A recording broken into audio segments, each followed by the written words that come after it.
Oke, baik, selamat sore. Assalamualaikum warahmatullahi wabarakatuh. Eh, Salam sejahtera bagi kita semua, salam sehat. Terima kasih bagi yang sudah hadir di kuliah umum eh, Aspori Tegi ya. Kuliah umum Aspori Tegi ini dengan judul Mitigasi Bencana Geologi sebagai Potensi Karir Geologiwan di Masa Depan. Nah, untuk kali ini yang mengisinya adalah Pak Diki Muslim, MSc PhD.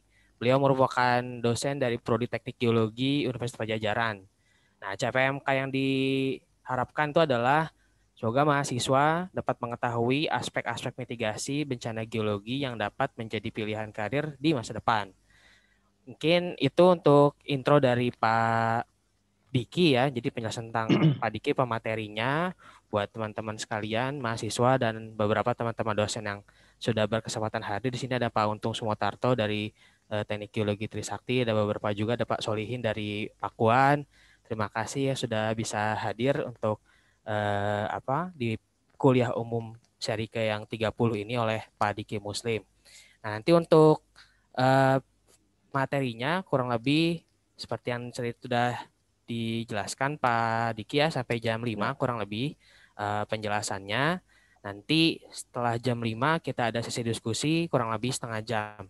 Nah, buat teman-teman semua yang ingin bertanya, itu bisa melakukan pertanyaan dengan eh, mengetik di kolom chat ya. Mengetik di kolom chat itu bisa personal ke saya, nanti saya coba bacakan di akhir pada saat diskusi ya. Pada saat diskusi nanti saya coba sampaikan ke Pak Diki. Nanti kurang lebih kalau misalnya Pak Diki sudah menjawabnya, kita bisa diskusi untuk menyalakan mikrofon dari masing-masing penanya. Jadi tetap ada sesi dua arahnya. Gitu. Mungkin dari saya seperti itu saja ya untuk intronya. Ini kebetulan Pak Burhan mungkin sedang ada keperluan juga. Biasanya Pak Burhan ada sambutan juga, Pak. Nanti mungkin oh di gitu akhir nanti Pak ya. Burhan bisa menyusul, Pak Mantap, Diki. mantap. Dan Kan.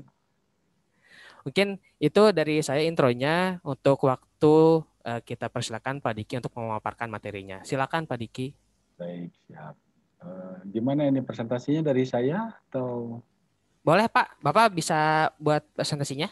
Bisa dipresentasikan? ini belum? Oke, Nah, siap. Udah bisa dah, ya. Siap. siap. Mangga Pak. Baik. Terima kasih Pak Wildan. Assalamualaikum warahmatullahi wabarakatuh. Selamat sore. Salam sejahtera untuk kita Waalaikumsalam. semua. Salam sehat. Semoga semua dalam kondisi yang prima, sehat dan tidak kurang suatu apa. Ini karena kita masih dalam kondisi pandemi ya COVID-19 ini memang membuat dalam bahasa Prancisnya jadi riweuh ini barangkali semuanya ini.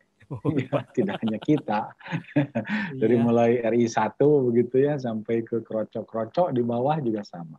Ah, itu. Um, saya dikontak kemarin oleh Pak Kaprodi dan saya mengajukan tema.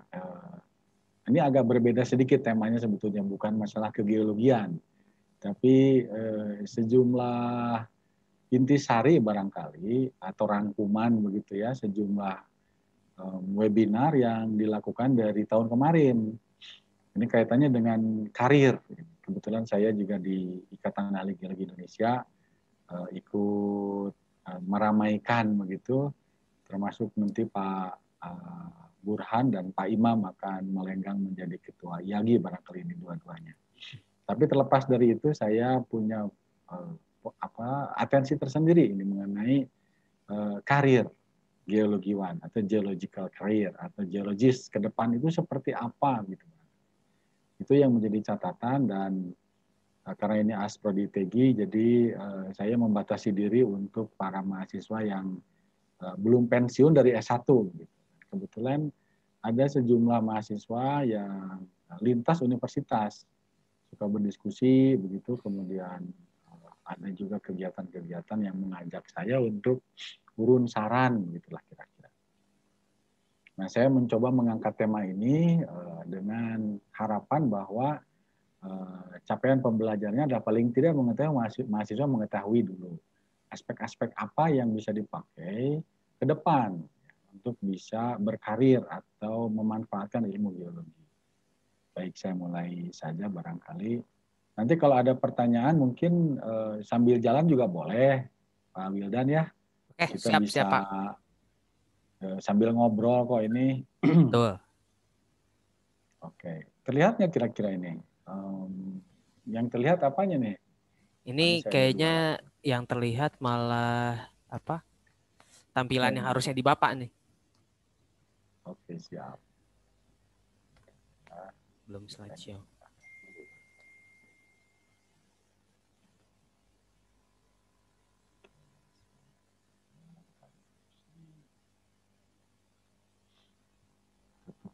dulu.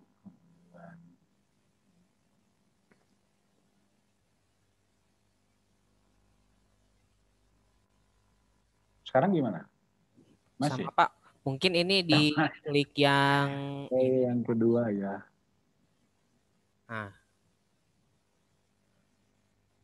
kalau nggak yang kedua sebelah kiri, Pak. Nah, itu, Pak. Kedua sebelah kiri.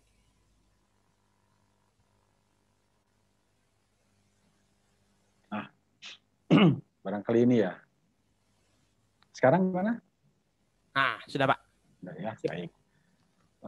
Ini sambil saya mempresentasikan, barangkali kalau ada pertanyaan, monggo silahkan. Kita bisa sambil diskusi. Mudah-mudahan bisa memberikan gambaran lah paling tidak bahwa apa yang didiskusikan itu sesuai begitu ya. Sekaligus juga menjadi catatan bagi saya. Nah, ini yang tadi disampaikan, saya kira ini sudah diumumkan. Nah, rencana diskusi kita hari ini adalah seperti ini.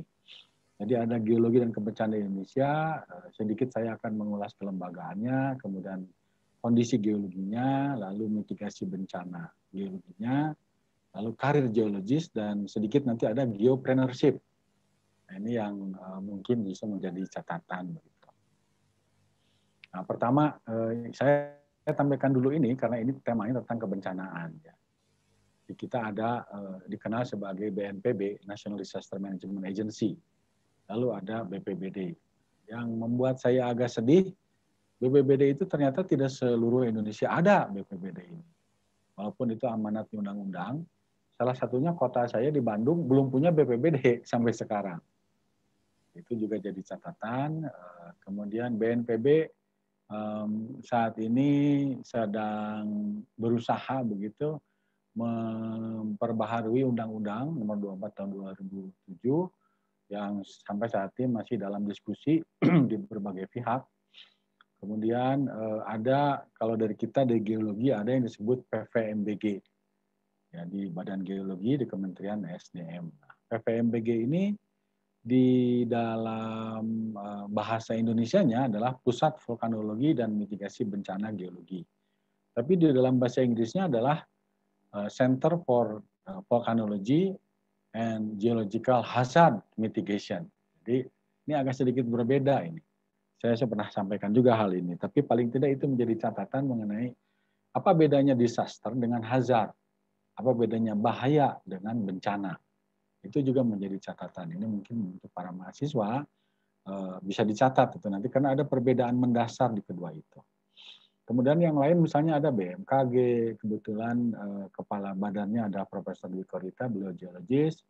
Nah, ada BPPT, LIPI, itu sekarang berpindah barangkali menjadi Kemenristek BRIN. Lalu ada PUPR, ada BIG, kementerian-kementerian. Nah, itu yang menangani bencana, struktur dari manajemennya. Kemudian ada juga Basarnas, dulu namanya sekarang adalah Badan Pencarian dan Pertolongan atau National SAR Agency. Lalu juga kita mengenal namanya CBDRM, Community Based Disaster Risk Management. Jadi manajemen risiko bencana berbasis komunitas, berbasis masyarakat. Lalu di dalam struktur ini juga dikenal namanya pentahelix, nanti akan dijelaskan lebih detail. Nah, supaya mudah disingkat jadi ABG CM gitu ya, ABG anak baru gede.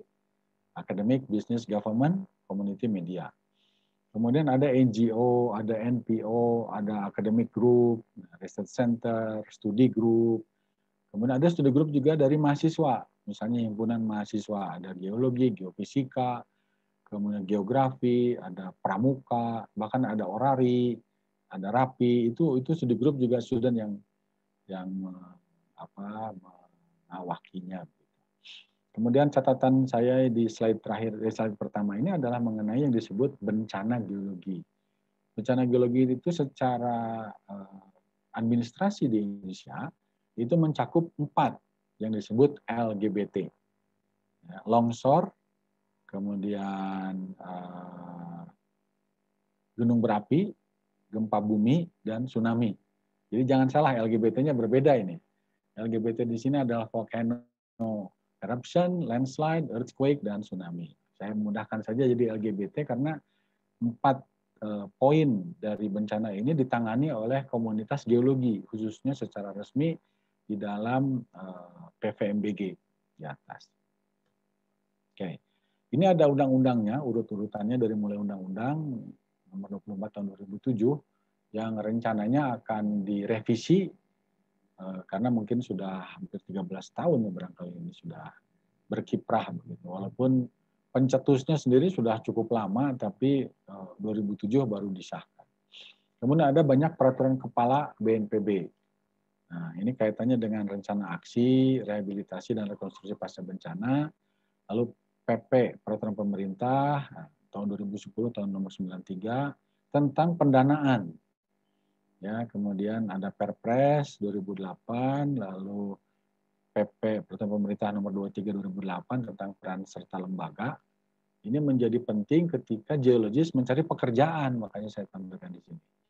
Kemudian PP 21 tahun 2008 dan Permendagri 2007, perwakilan-perwakilan dari peraturan yang bisa terkait dengan apa sih sebetulnya peran geologis ke depan di dalam mitigasi bencana LGBT ini.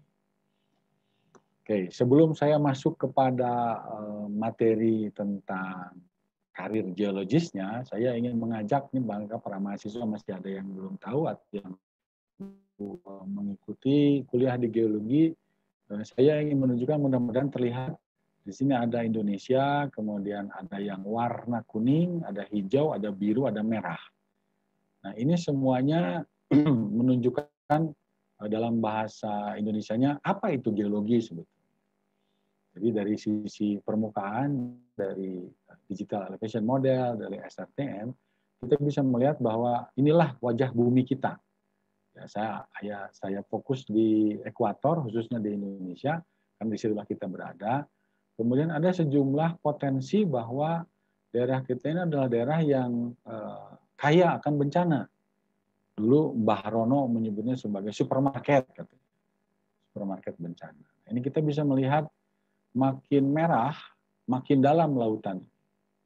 Di sini ada wilayah yang disebut sebagai Nangkai Trough, Trench, kemudian ada tektonik lempeng Pasifik di sini, kemudian ada Indo Australia di sini, lalu ada benua India yang menabrak Eurasia dan menyebabkan terbentuknya pegunungan Himalaya. Jadi kurang lebih sekitar 8.000 meter. Di sini ada palung-palung dalam sekitar 11 km, 11.000 meter. Jadi ada banyak sekali dinamika aktivitas muka bumi kita yang berpotensi menjadi bencana. Ya, jadi bahaya-bahaya yang memungkinkan dari sisi geologi, dan geologi kita disusun seperti ini. Nah, ini kita barangkali Indonesia, kita bisa melihat bagaimana Indonesia kita ini terbagi dua sebetulnya. Indonesia Barat dan Indonesia Timur. Nah, Barat kelihatannya manis-manis saja, begitu ada hijau muda, hijau tua, sedikit warna merah, orange, begitu. Nah, Indonesia Timur itu terkoyak-koyak. Jadi dari kajian-kajian tektonik, di sini ada interaksi antar lempeng tektonik, kemudian terbentuk juga sub lempeng. Nah, ada sejumlah sub lempeng di sini.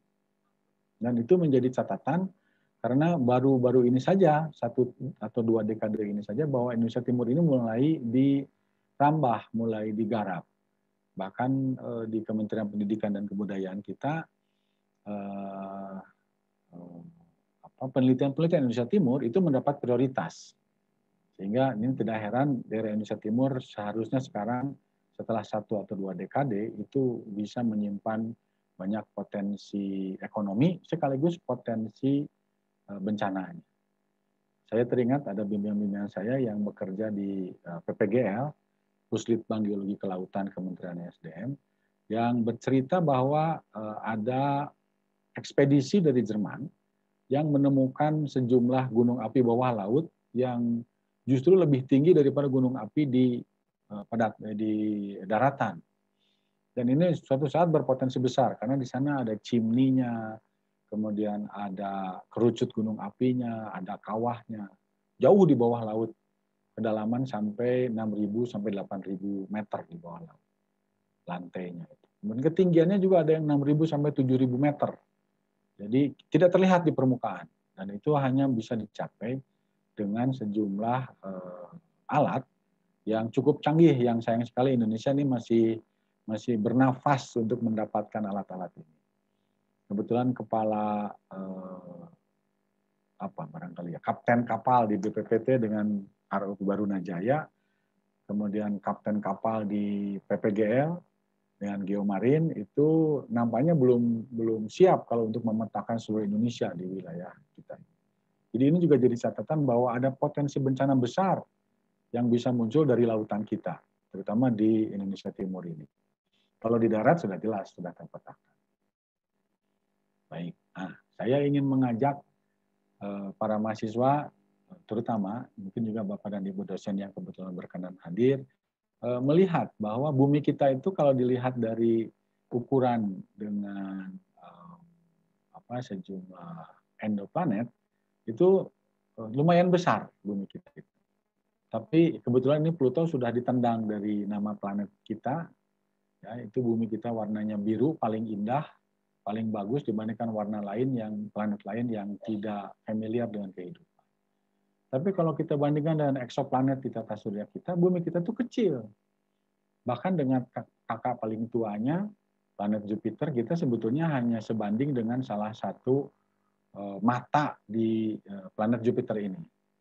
Dan ini katanya yang menyebabkan guardian, menyebabkan penjaga bahwa bumi kita itu ditempati makhluk yang sophisticated, yang canggih dibandingkan planet-planet lain. Planet lain juga ada yang warna biru, tapi bukan berisi air. Jadi bukan H2O unsurnya. Lalu kalau kita bandingkan dengan planet yang ada dalam tata surya, bandingkan dengan mataharinya, kita ini hanya satu titik kecil di sini.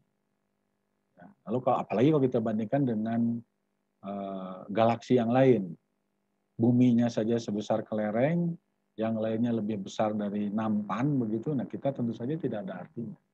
Tapi itulah geologi. Jadi kita mempelajari satu hal yang sampai sekarang masih dipertanyaan ini, apakah bumi kita itu satu-satunya di angkasa raya ini yang memenuhi kriteria menunjang kehidupan? Itu masih jadi pertanyaan. Kalau Anda melihat di stasiun TV History, misalnya di National Geographic, ini pertanyaan yang belum selesai-selesai, ini udah puluhan tahun. Apa betul kita itu sendirian? Itu kita masih dalam pertanyaan. Tapi intinya adalah bahwa bumi kita ini mendukung kepada kehidupan dan sangat unik posisinya. Baik, itu rangkaian di luar bumi kita. Nah, kemudian ini ada di dalam bumi kita. Saya kira sudah pada tahu barangkali untuk para mahasiswa senior bagaimana konstelasi dari bumi kita ini. Kebetulan saya pernah berkunjung ke satu lab di Universitas Zagreb yang lab itu dulu dipimpin oleh seseorang yang sangat terkenal, yaitu Profesor Mohoro Picic.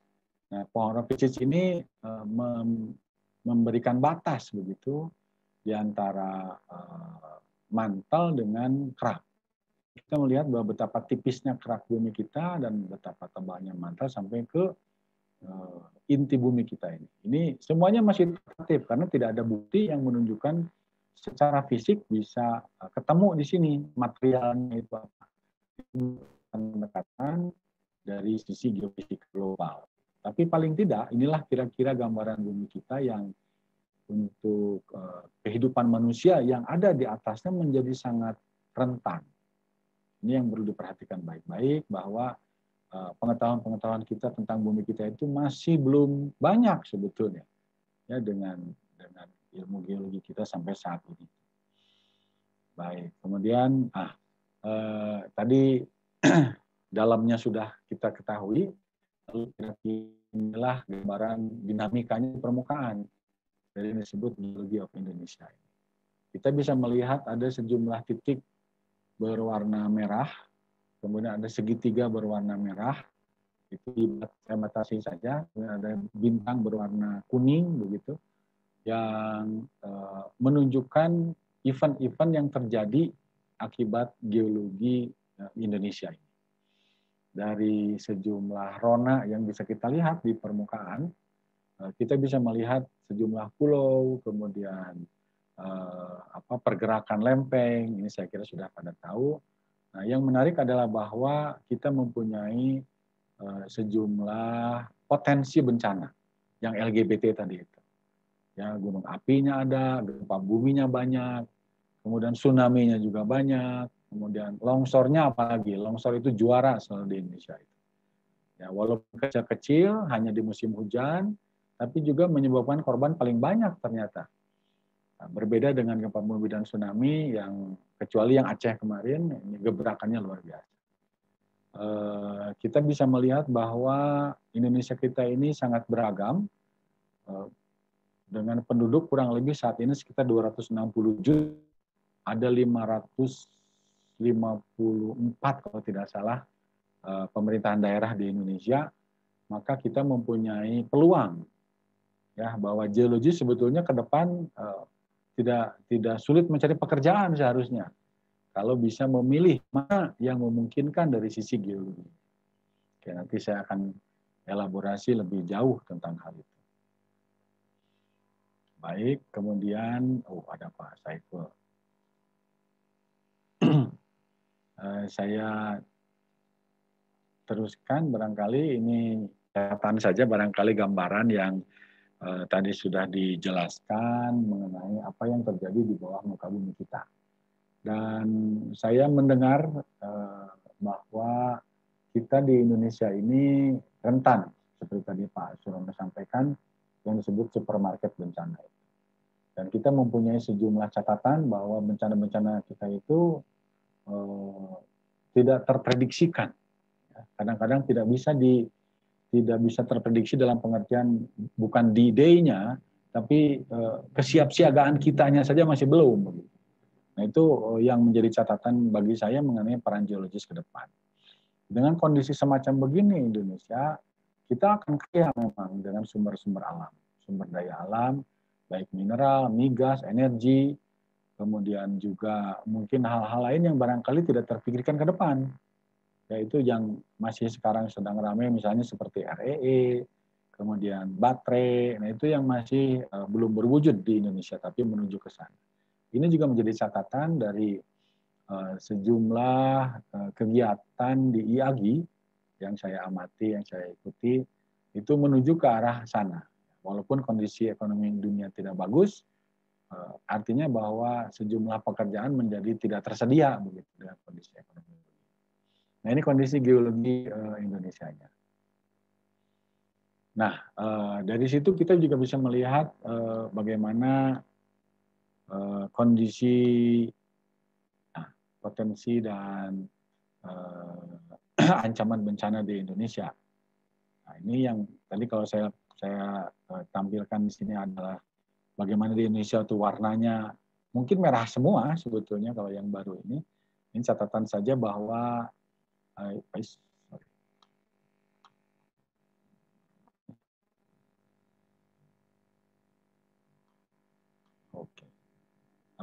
catatan saja bahwa ini yang terakhir, bahwa pembangunan ini di Indonesia memanfaatkan sumber daya alam. Nah, sehingga tidak heran bahwa sumber daya alam kita itu menjadi terkuras. Cepetan ini. Loncat-loncat terus, Pak.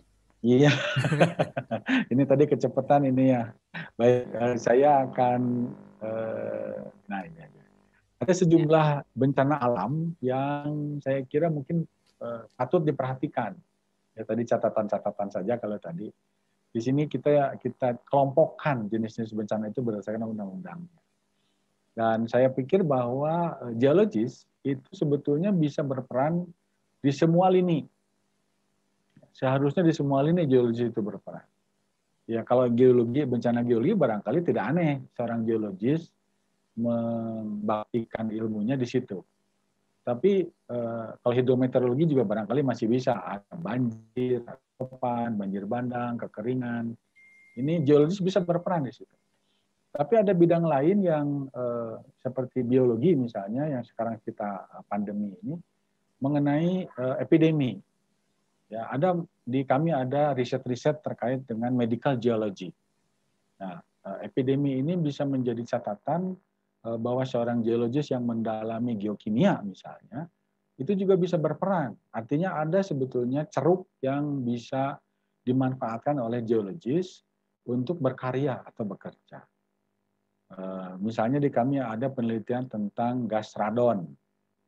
Ya, ternyata ini menyambung dengan Fakultas Kedokteran Gigi. Jadi dari Profesor Kedokteran Gigi berkata bahwa ada sejumlah daerah yang orang-orangnya itu imun atau tidak menunjukkan hasil yang baik ketika di ronsen, diberi sinar X. Itu menjadi catatan kenapa di kelompok masyarakat ini kok tidak bagus. Nah, sampai pada kesimpulan bahwa ternyata di sekitar rumah mereka, di tempat tinggal mereka itu ada radiasi-radiasi yang cukup besar. Jadi mereka terpapar radiasi. Dan radiasinya dari mana? Karena tidak ada pabrik nuklir di situ, tidak ada instalasi nuklir di situ.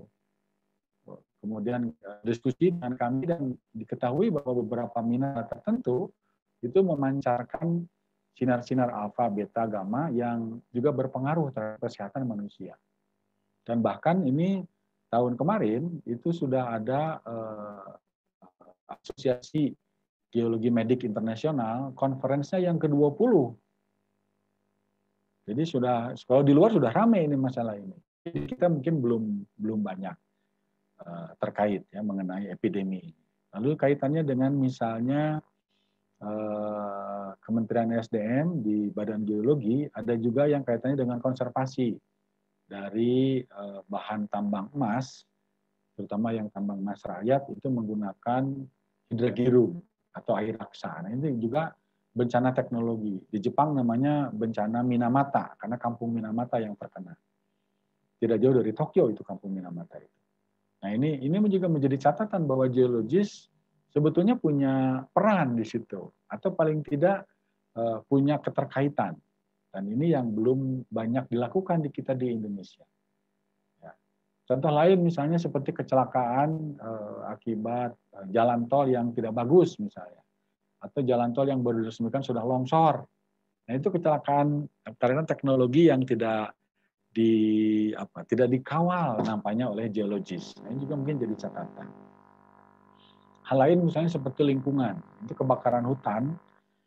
Banyak kebakaran hutan itu saya tidak tahu persentasinya, tapi banyak yang disebabkan oleh lahannya yang panas, lahan gambut yang panas, yang combustible, yang mudah terbakar.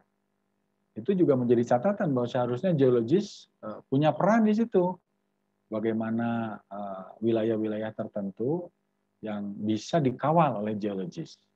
Nah, itu yang mungkin jadi catatan. Berikutnya adalah bencana yang sosial. Kebetulan saya ada link ke fakultas-fakultas sosial maupun di Kementerian Sosial bahwa ada sejumlah konflik yang bisa diselesaikan sebetulnya dengan pengetahuan geologi. Ya, karena biasanya konflik-konflik sosial itu UUD biasanya kalau saya sebutkannya. Ujung-ujungnya duit. Kalau duitnya oke, itu biasanya tidak terjadi konflik. Tapi kalau duitnya tidak oke untuk sementara pihak, maka akan terjadi sesuatu di situ. Nah, sebetulnya geologis dengan pengetahuan kebumiannya, pengetahuan sumber daya alamnya, pengetahuan tentang air, pengetahuan tentang geohidro, pengetahuan tentang kebencanaan, itu bisa memberikan edukasi kepada sejumlah pihak yang berkonflik sebagai bencana sosial ini.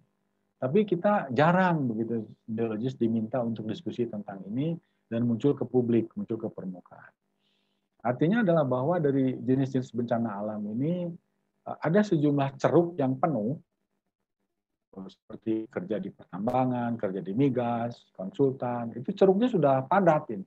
Tapi ada juga ceruk yang masih kosong sebetulnya. Jadi ini menjadi peluang ke depan. Nah, dari pengetahuan tadi tentang kebencanaan tadi, saya ingin menyampaikan ada 3 poin. Pertama di sini legislasinya, kelembagaannya, dan pendanaan.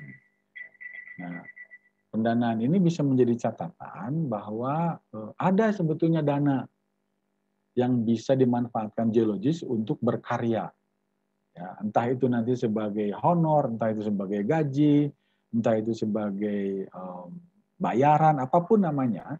Tapi ada sebetulnya pendanaan-pendanaan yang diatur. Dan itu geologis kebanyakan tidak aware terhadap hal-hal ini karena ini kebencanaan ini memang multidisiplin. Tapi itu ada peluangnya sebetulnya dan saya pernah melaksanakannya juga kaitannya dengan pendanaan ini. Jadi ada kreativitas di sini, ada networking di sini, ada kemampuan menjelaskan di sini dari seorang geologis untuk bisa mendapatkan pendanaan ya tentu saja untuk berkarir di situ. Ya. Itu tidak karir itu nanti saya jelaskan. Karir itu tidak hanya sebagai pegawai nampaknya. Ada banyak isu ya, selain pegawai yang memungkinkan kita untuk bisa bermanfaat, paling tidak memanfaatkan keilmuan yang sudah dipelajari. Oke, nah dalam kaitannya posisi sebagai akademisi, sebagai dosen, sebagai mahasiswa, maka ada peran perguruan tinggi dalam penanggulangan bencana. Nah, itu tentu karena di universitas kita mencakup unsur Tridharma, maka kaitannya tidak jauh dari Tridharma ini. Kedua, ada kerjasama-kerjasama yang mengusung konsep tadi ABG dan CM, yang disebut konsep pentahelix. Ketiga, ada yang disebut DRR mainstreaming. Jadi mengarus utamakan disaster risk reduction. Ini bahkan menjadi amanat penting di dalam Global Framework for Action. Ya, ada Hyogo Framework for Action, kemudian ada Sendai Framework for Action. Jadi ada kegiatan-kegiatan yang sebetulnya mainstreaming inilah yang diharapkan dari seluruh dunia supaya seluruh masyarakat itu aware. Salah satu contohnya adalah Desa Tangguh Bencana. Itu sudah ada, SNI-nya sudah ada, PRK-nya sudah ada, kemudian contoh-contohnya juga sudah ada. Tapi justru yang diperlukan adalah para penggeraknya, orang-orangnya. Dan orang-orangnya itu salah satunya adalah geologis kalau menurut saya. Karena geologis dididik untuk lapangan, kemudian dididik untuk survive di lapangan, tangguh di lapangan. Sehingga pengetahuan, pengalaman, kemudian kepemilikan ilmunya itu bisa bermanfaat sebetulnya. Tapi memang tidak populer. Karena tidak bergaji dolar dengan cara begini. Walaupun ada juga yang bergaji dolar, nanti saya jelaskan. Nah, kemudian juga ada tema kerjasama yang paling sering di universitas adalah melingkupi identifikasi dan kajian dari misalnya ancaman. Jadi satu wilayah, katakanlah daerah pemetaan mahasiswa begitu, itu ancamannya apa sih di situ? Hazardnya apa? Atau kalau ada bencana yang pernah terjadinya apa? Lalu kerentanannya, vulnerability-nya. Atau ada juga yang menyebut sebagai susceptibility-nya. Kemudian ada juga capacity-nya. Bagaimana kapasitas wilayah, kapasitas SDM bisa menahan, bisa resilient terhadap ancaman bencana di situ. Kemudian juga ada kajian dan identifikasi resiko. Ini resiko-resiko ini kadang-kadang di kita tidak muncul sebagai sebuah dokumen, tapi sebagai sebuah pengetahuan saja. Padahal di dalam kajian penanggulangan bencana, untuk mengetahui ancamannya sebesar apa, resikonya juga harus dipetakan. Tapi itu jarang kita lakukan. Setahu saya begitu dari beberapa pertemuan-pertemuan ilmiah nasional, mengenai resiko-resiko ini jarang yang memunculkan paper.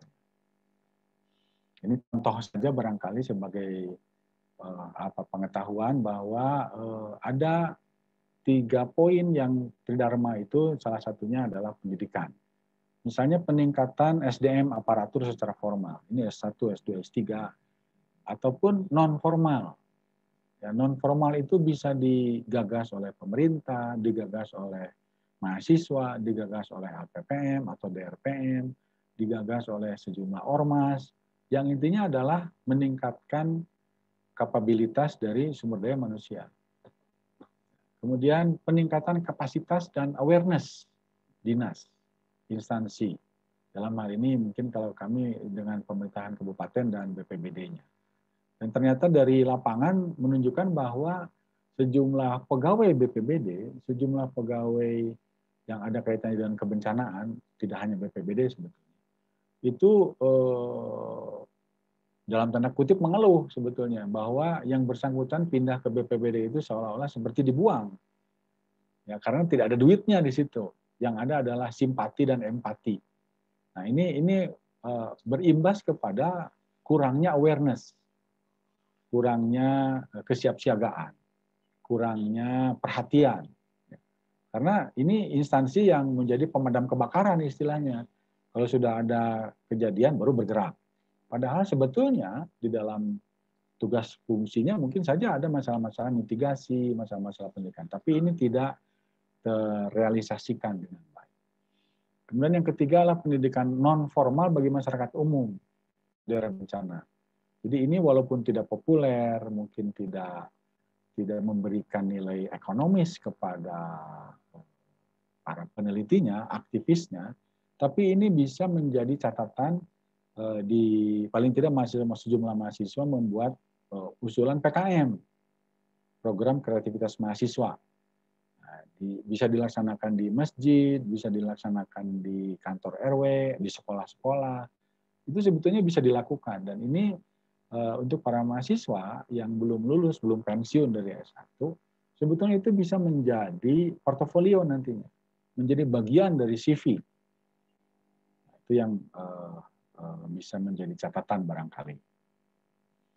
Kemudian yang kedua ini penelitian. Saya kira penelitian untuk para dosen mungkin diumumkan oleh kementerian, diumumkan oleh universitas masing-masing, dan juga diumumkan oleh lembaga-lembaga yang mempunyai dana CSR.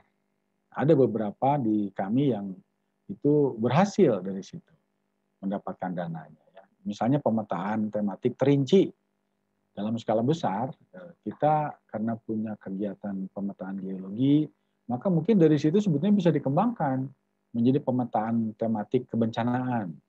Misalnya fokus longsor saja, itu bisa jadi skripsi bahkan untuk para mahasiswanya.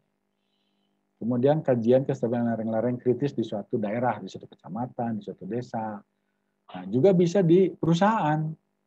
Jadi perusahaan juga sebetulnya memberikan peluang karena bagi perusahaan dengan magang itu mereka memenuhi kaidah-kaidah good managing practice. Salah satunya adalah tentang CSR dan pemberdayaan masyarakat sekitar. Itu akan menjadi catatan sebetulnya. Kemudian yang ketiga contohnya adalah kajian daya dukung lahan, misalnya untuk pemukiman, relokasi bencana, infrastruktur, pariwisata, kawasan industri, dan lain-lain. Jangan sampai terjadi bahwa sebuah, katakanlah misalnya perusahaan pembangun perumahan, developer, membangun wilayah perumahan di lokasi bencana, karena ketidaktahuan mereka tentang geologi. Padahal ini sebetulnya cukup diteliti oleh para mahasiswa tingkat akhir, bisa jadi skripsi dan bisa jadi dokumen. Itu yang terkait dengan kebencanaan. Hal lain misalnya tentang pariwisata. Nah, akhir-akhir ini kita sering mendengar yang disebut geopark. Ya, geopark itu seakan-akan menjadi the ultimate goal atau goal tujuan tertinggi dari sebuah gerakan untuk membuat pariwisata. Tapi sejumlah wilayah geopark yang saya amati, nampaknya yang berperan justru bukan geologis di situ. Yang geonya itu adalah geopark dari UNESCO, yang seharusnya geologis berperan di situ. Pariwisata kita di geopark kita itu masih banyak yang mengandalkan alamiah. masyarakatnya, pengunjungnya, kemudian promosinya juga tidak begitu bernuansa geologi. Padahal geopark ini sebetulnya bisa menjadi satu catatan mengenai siapa yang mengawal geowisata. Ya, di dalam geopark itu biasanya ada geosite, kemudian ada geoarea. Geoarea dulu baru geosite. Nah, geosite ini yang kecil-kecil itu bisa dikelola oleh seorang geologis sebetulnya.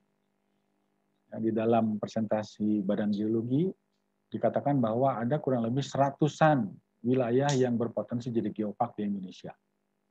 Kalau dari 100 itu misalnya satu geopark punya 10 geoarea dan satu geoarea punya 10 geosite dan satu geosite dikawal satu geologis, maka di satu geopark kita bisa menyimpan mungkin 100 geologis di situ. Ya, kalikan 100 se-Indonesia, maka akan ada peluang sebetulnya kurang lebih sekitar 1.000 geologis bisa terserap dengan kondisi geowisata yang normal. Tapi itulah kondisi sebetulnya yang memungkinkan untuk bisa berkarir sebagai geologis. Kemudian hal lain misalnya adalah kaitannya dengan pengabdian pada masyarakat. Ini hal yang sering dilakukan oleh himpunan mahasiswa, selain para dosennya juga. Contoh misalnya program Bina Desa. Ya, misalnya menjadi meng-create kegiatan supaya menjadi Destana, Desa Tangguh Bencana. Lalu program KKN tematik mahasiswa kemarin sudah di-launching oleh Mas Menteri Pendidikan dan Kebudayaan juga tentang tematik bencana, dan itu dihadiri oleh Bapak Kepala BNPB, Pak Letian Tony Monardo. Salah satu tujuan adalah tentang penyiagaan taruna siaga bencana. Jadi ini sebetulnya bisa dilakukan untuk para mahasiswa, ini bisa menjadi portofolio tadi. Di samping ada misalnya sosialisasi bencana, entah itu dari grup-grup riset, dari grup kegiatan mahasiswa, atau dari BEM misalnya, itu bisa dilakukan. Lalu juga ada early warning system berbasis komunitas. Nah, saya punya keyakinan bahwa para mahasiswa saat ini, termasuk para dosennya juga, itu biasanya masuk komunitas. Yang paling mudah misalnya komunitas goes, begitulah ya, atau komunitas sepeda, ada komunitas motor, ada komunitas mobil, ada komunitas pencinta bunga Edelweiss misalnya, ada komunitas pencinta alam. Nah ini semuanya kalau saja bisa mengusung tema-tema early warning system sambil ke lapangan, itu sambil dilaksanakan. Nah, kaitannya dengan komunitas yang khusus, misalnya kami pernah kerjasama dengan Kodiklat Angkatan Darat dan mengusulkan tentang Babinsa, Bintara Pembina Desa, dan Bintara Pembina Kamtibmas. Itu di bawah Polsek dan Koramil. Jadi dari Kodam, kemudian dari Polda, itu ada penugasan-penugasan khusus tentang early warning system. Dalam bayangan saya, dalam perhitungan kami, dibandingkan membuat alat-alat early warning system atau menyimpan alat early warning system, katakanlah seperti banjir, kemudian longsor yang mahal dan harus di banyak titik, maka peran Babinsa, Babin Kamtibmas, kemudian perangkat desa dan kecamatan ini jauh lebih efektif sebetulnya. Karena mereka bisa menggunakan Android, bisa menggunakan handphone untuk melaporkan. Sehingga bisa lebih aware dibandingkan alat-alat yang katanya bisa canggih juga pakai Android, tapi mahal dan harus disimpan di titik tertentu. Beberapa kali kita melihat alat IWS-nya disimpan di titik A, longsornya berada di lereng B. Begitu. Nah itu saya kira tidak efektif. Mungkin harus didiskusikan peran mahasiswa di sini, peran dosen di sini di dalam early warning system berbasis komunitas. Nah, peran-peran ini sebetulnya apa saja sebetulnya yang bisa kita lakukan? Ya, ini sejumlah kegiatan manajemen bencana maksudnya, yang bisa menjadi catatan bagi kita. Di mana kita bisa berperan? Ya, pertama misalnya pencegahan atau prevention. Kedua di pengurangan risiko atau mitigasi. Ketiga di kesiapsiagaan. Dan keempat di peringatan dini. Itu pada grup pra bencana. Jadi sebelum sesuatu bencana terjadi, 4 poin ini sebetulnya bisa kita laksanakan. Yang paling mudah seperti tadi dijelaskan, misalnya ketika kita harus melakukan pencegahan, maka kita bisa memberikan apa barangkali kuliah di desa begitu selama KKN tentang bahayanya membuat kolam di atas bukit, ya, atau bahayanya irigasi yang bocor di atas bukit. Irigasi Gumbasa di Palu itu menambah menambah poin, menambah beban terhadap soil di sana sehingga ketika tergetarkan maka terjadi likuifaksi. Nah, ini juga menjadi catatan sebetulnya geologis ketika ke lapangan itu banyak misi yang bisa dilakukan. Kemudian di saat tanggap darurat dan bantuan darurat, para geologis atau para alumni, para mahasiswa, para dosen itu terbiasa ke lapangan. Jadi mereka-mereka ini adalah orang yang punya pengetahuan dan pengalaman tentang survival dibandingkan masyarakat umum. Itu di dalam saat bencana. Nah, ini yang menjadi catatan juga dari sisi kami. Ada sejumlah contoh misalnya bantuan darurat, relief. Ada sejumlah kalangan yang datang ke lokasi bencana untuk selfie. Jadi mereka membawa sejumlah bantuan dari komunitasnya, datang ke sana, kemudian membuka flag, bendera, lalu difoto bersama, udah selesai. Dan kembali lagi. Dan itu akan menjadi, bahkan itu jadi industri sebetulnya, jadi industri selfie itu sebetulnya. Itu memprihatinkan kalau menurut saya, karena di tengah orang yang sedang berduka. Gitu ya. Tapi juga ada pada saat bencana ini juga yang menurut saya menjadi ironis. Ada beberapa wilayah yang saya amati, mereka justru tidak mau keluar dari wilayah bencana. Karena setiap tahun terjadi bencana, ada banjir, ada longsor, itu selalu ada bantuan darurat. Dan bantuan darurat itu di jalan raya, itu orang-orang sudah menyambut dengan baik. Jadi kadang-kadang ada permintaan, Pak, ke sini Pak, katanya. Kami belum dapat bantuan nih. Nah, bantuan ke situ. Saya beberapa kali pernah mencoba begitu melihat kemana sih sebetulnya bantuan-bantuan itu larinya. Ternyata ada juga yang lari ke pasar. Jadi sejumlah pakaian, sejumlah bahan makanan, tidak sampai nampaknya itu ke yang berhak begitu. Walaupun mungkin saja aturannya saya tidak tahu seperti apa di dalamnya. Tapi itu juga menjadi catatan bahwa kita geologis sebetulnya bisa memberikan pengetahuan-pengetahuan pada saat kedaruratan. Kemudian di grup ketiga adalah pemulihan, rehabilitasi, dan rekonstruksi. Nah, tentu saja kita akan berperan besar di sini, jangan sampai pemulihan atau rehabilitasi rekonstruksi itu dilakukan pada daerah-daerah yang menjadi bencana baru, ya, dengan jenis bencana yang berbeda. Itu juga yang mungkin geologis bisa berperan di situ. Nah, Bapak, Ibu, dan para mahasiswa semua, karena ini adalah sebuah siklus, maka saya ingin mengingatkan bahwa kalau sebuah event geologi dan menjadi bencana pernah terjadi di suatu titik, maka tunggulah akan terjadi lagi di titik itu. Sehingga ini adalah kegiatan yang tidak bisa berhenti sebetulnya, siklus ini. Dan dari semua siklus ini, dari poin-poin kegiatan ini, geologis bisa berperan. Geologis bisa punya peran dan bisa meng-create peran. Entah itu di dalam kegiatan pemerintahan, kegiatan yang non-pemerintahan, kegiatan akademik, apapun. Tapi geologis punya peran di situ. Itu catatan yang berangkat. Nah, ini salah satu contoh saja pada saat ada bencana longsor di Majalengka.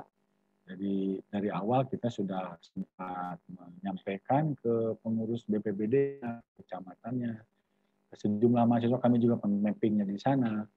Itu menjadi catatan bahwa kadang-kadang informasi geologi dari kita itu cukup diketahui dan setelah itu disimpan di lemari. Ini jadi catatan bagi saya bahwa sumbangsih pengetahuan kita secara geologi masalah kebencanaan ini nampaknya masih belum maksimal. Ini ada catatan-catatan juga bahwa di dalam proses menjelaskan kepada aparat, menjelaskan kepada para mahasiswa di luar ilmu geologi, kemudian kepada kepada masyarakat umum, mungkin bahasanya juga harus berbeda. Sehingga geologis pun harus punya materi tentang berkomunikasi. Jadi tidak hanya pengetahuan geologi yang diperlukan di sini, tapi juga bagaimana menyampaikan materi komunikasi. Nah, ini jadi catatan juga. Nah, berikutnya juga yang jadi catatan bagi saya, mudah-mudahan bisa terlihat ya, ada tulisan Komatsu ini, beko yang berwarna kuning. Ya, dalam catatan saya begitu, ini adalah sebuah, mohon maaf, kekonyolan. Manusia meninggal tertimpa oleh plastik kresek, begitu, plastik bungkus, ya, dalam wilayah yang memang tidak direncanakan sebelumnya. Ini adalah wilayah yang umum dijadikan tempat pembuangan sampah. Dan saya pikir di Indonesia semuanya seperti ini. Sekelas Bantar Gebang saja, yang ibu kota Republik Indonesia, penanganan sampahnya itu ya masih, mohon maaf, ini kelas Dolbon begitu ya. Nanti saya, kalau ada yang bertanya, saya jelaskan. Ini Sungai Citarum, segitu ramainya dengan sampah. Ini adalah upaya-upaya untuk bisa mengedukasi sebetulnya. Karena sampahnya tidak tertampung di dalam tong semacam begini. Tapi mengedukasinya itu yang geologis bisa ikut berperan. Kenapa? Karena dengan pembuangan sampah yang tidak tepat, maka air tanah terganggu. Ya, let alone, bisa saja juga longsornya terganggu di sini. Belum polusi udaranya, belum polusi hidrologinya, bisa menyebabkan banjir. Jadi ada kaitan-kaitan yang geologis sebetulnya bisa berperan di situ. Cuman memang tidak banyak. Dan mohon maaf, ini terjadi di Kota Bandung. Ya, yang katanya banyak pakar di sini, kemudian ada universitas tua di sini, kemudian masyarakatnya juga mungkin lebih berpendidikan di wilayah ini. Tapi ya itu yang terjadi. Ini ironi sebetulnya, dan kita bisa melihat dari sudut pandang sebagai geologis. Nah, saya sedikit rangkum, sedikit barangkali ini mohon saran dan tambahan Bapak dan Ibu dosen barangkali yang berkenan nanti, bahwa ada peran geologis di dalam masalah-masalah kebencanaan ini yang masih bisa diuraikan sebetulnya. Contoh misalnya seperti di pemerintahan, karena pemerintahan kita adalah nomor 1, maka saya balik menjadi BAGCM begitu ya, GABCM. Government dulu. Di government ada pusat, ada daerah. Dan di pusat itu banyak sekali yang tugas dan fungsinya itu nyerempet-nyerempet atau terkait dengan kebencanaan. Kemudian ada juga di daerah yang tugas fungsinya juga terkait dengan kebencanaan. Nah, kemudian yang kedua, akademisi. Nanti saya jelaskan lebih rinci. Kita akademisi itu bisa perguruan tinggi, bisa juga pendidikan menengah dan dasar. Ya, dan akademisi itu tidak hanya dari Kementerian Pendidikan dan Kebudayaan saja, bisa juga akademisi dari Kementerian Agama, ada. Lalu ada akademisi dari Kementerian Perhubungan misalnya, ada diklat-diklat, ada di sana. Nah, itu sebetulnya juga bisa menjadi catatan bahwa kalau saja geologis kita itu berdiskusi, mau ngobrol, maka sebetulnya banyak yang bisa dikerjakan oleh geologis. Tentu saja bukan mahasiswa yang baru lulus yang ngobrolnya itu. Para seniornya yang harusnya ngobrol, kemudian memberikan pekerjaannya kepada para geologis ini. Ya, itu juga menjadi catatan di saya. Nah, ini ada juga pertanyaannya dari Pak Solihin, dari Unpad. Terima kasih Pak Solihin, saya coba jelaskan dulu. Apakah ada standar pembuatan peta tematik bencana? Kalau dari PVMBG, itu sudah ada SNI-SNI-nya Pak. Monggo dicek nanti. Yang gerakan tanah, pemetaannya. Kemudian ada geologi teknik dari PUPR, itu sudah ada SNI-SNI-nya. Dan saya mendorong teman-teman di kementerian untuk coba buatlah SNI sebanyak-banyaknya. Ya, contoh seperti di PPMBG, ada sejumlah kolega yang berminggu-minggu nggak sempat pulang ke rumah. Karena apa? Pulang dari lapangan ada bencana, baru nyampe kantor sudah ditugaskan lagi, berangkat lagi. ke tempat bencana yang lain. Jadi kalau mereka ini se-Indonesia kerjanya, ya gempor kalau bahasa Sundanya. Mungkin ada baiknya justru membuat SNI sehingga bisa memberikan ruang kepada komunitas geologi untuk memberikan kontribusinya. Terus yang kedua ini, bagaimana cara geologiwati dalam mengkomunikasikan atau membumikan bahasa teknis geologi pada masyarakat awam. Ini saya pernah diskusikan dengan dosen-dosen dari Fakultas Sastra, kalau sekarang Fakultas Ilmu Budaya, kemudian dosen-dosen dari Fakultas Ilmu Komunikasi. Ini kaitannya sebetulnya dengan seberapa sering sebuah bahasa atau istilah muncul di masyarakat, sehingga bisa membumi, bisa dicari artinya sendiri oleh mereka. Ini kaitannya dengan komunitas, kaitannya dengan media. Jadi ini sangat berkaitan erat dengan bidang ilmu lain sebetulnya. Dan mohon maaf, karena kita geologi ini ngomongnya dengan batu, jadi yang ngerti cuma batu kayaknya. Jadi begitu ngobrol sama orang jadi bingung, ini geologis ngomong apa ini katanya. Sehingga para geologis juga diharapkan untuk lebih banyak belajar tentang bahasa dan komunikasi. Nah, itu juga jadi catatan mengenai bagaimana kita dari akademisi berperan. Ini ada pertanyaan berikutnya dari Pak siapa ini? HPS, saya tidak begitu paham. Pertanyaannya adalah, mungkinkah KKN tematik difokuskan di sekitar DAS untuk evaluasi dan green campaign untuk sungai yang bersih? Ini namanya juga campaign. Apapun KKN tematiknya, itu sebetulnya sangat bagus karena kita mengedukasi masyarakat akhirnya kalau KKN. Ya, saya agak khawatir KKN itu dulu dimaknai sebagai sebuah kegiatan terpaksa. Sehingga di dalam bahasa di Banten misalnya, KKN itu artinya adalah kulantang, kulinting, nyatu. Atau kelalang keliling, makan, begitu istilahnya. Itu bisa membuat kita jadi terlena sebetulnya para mahasiswanya juga. Nah, ini yang juga menjadi catatan. Oke, ini ada pertanyaan berikutnya.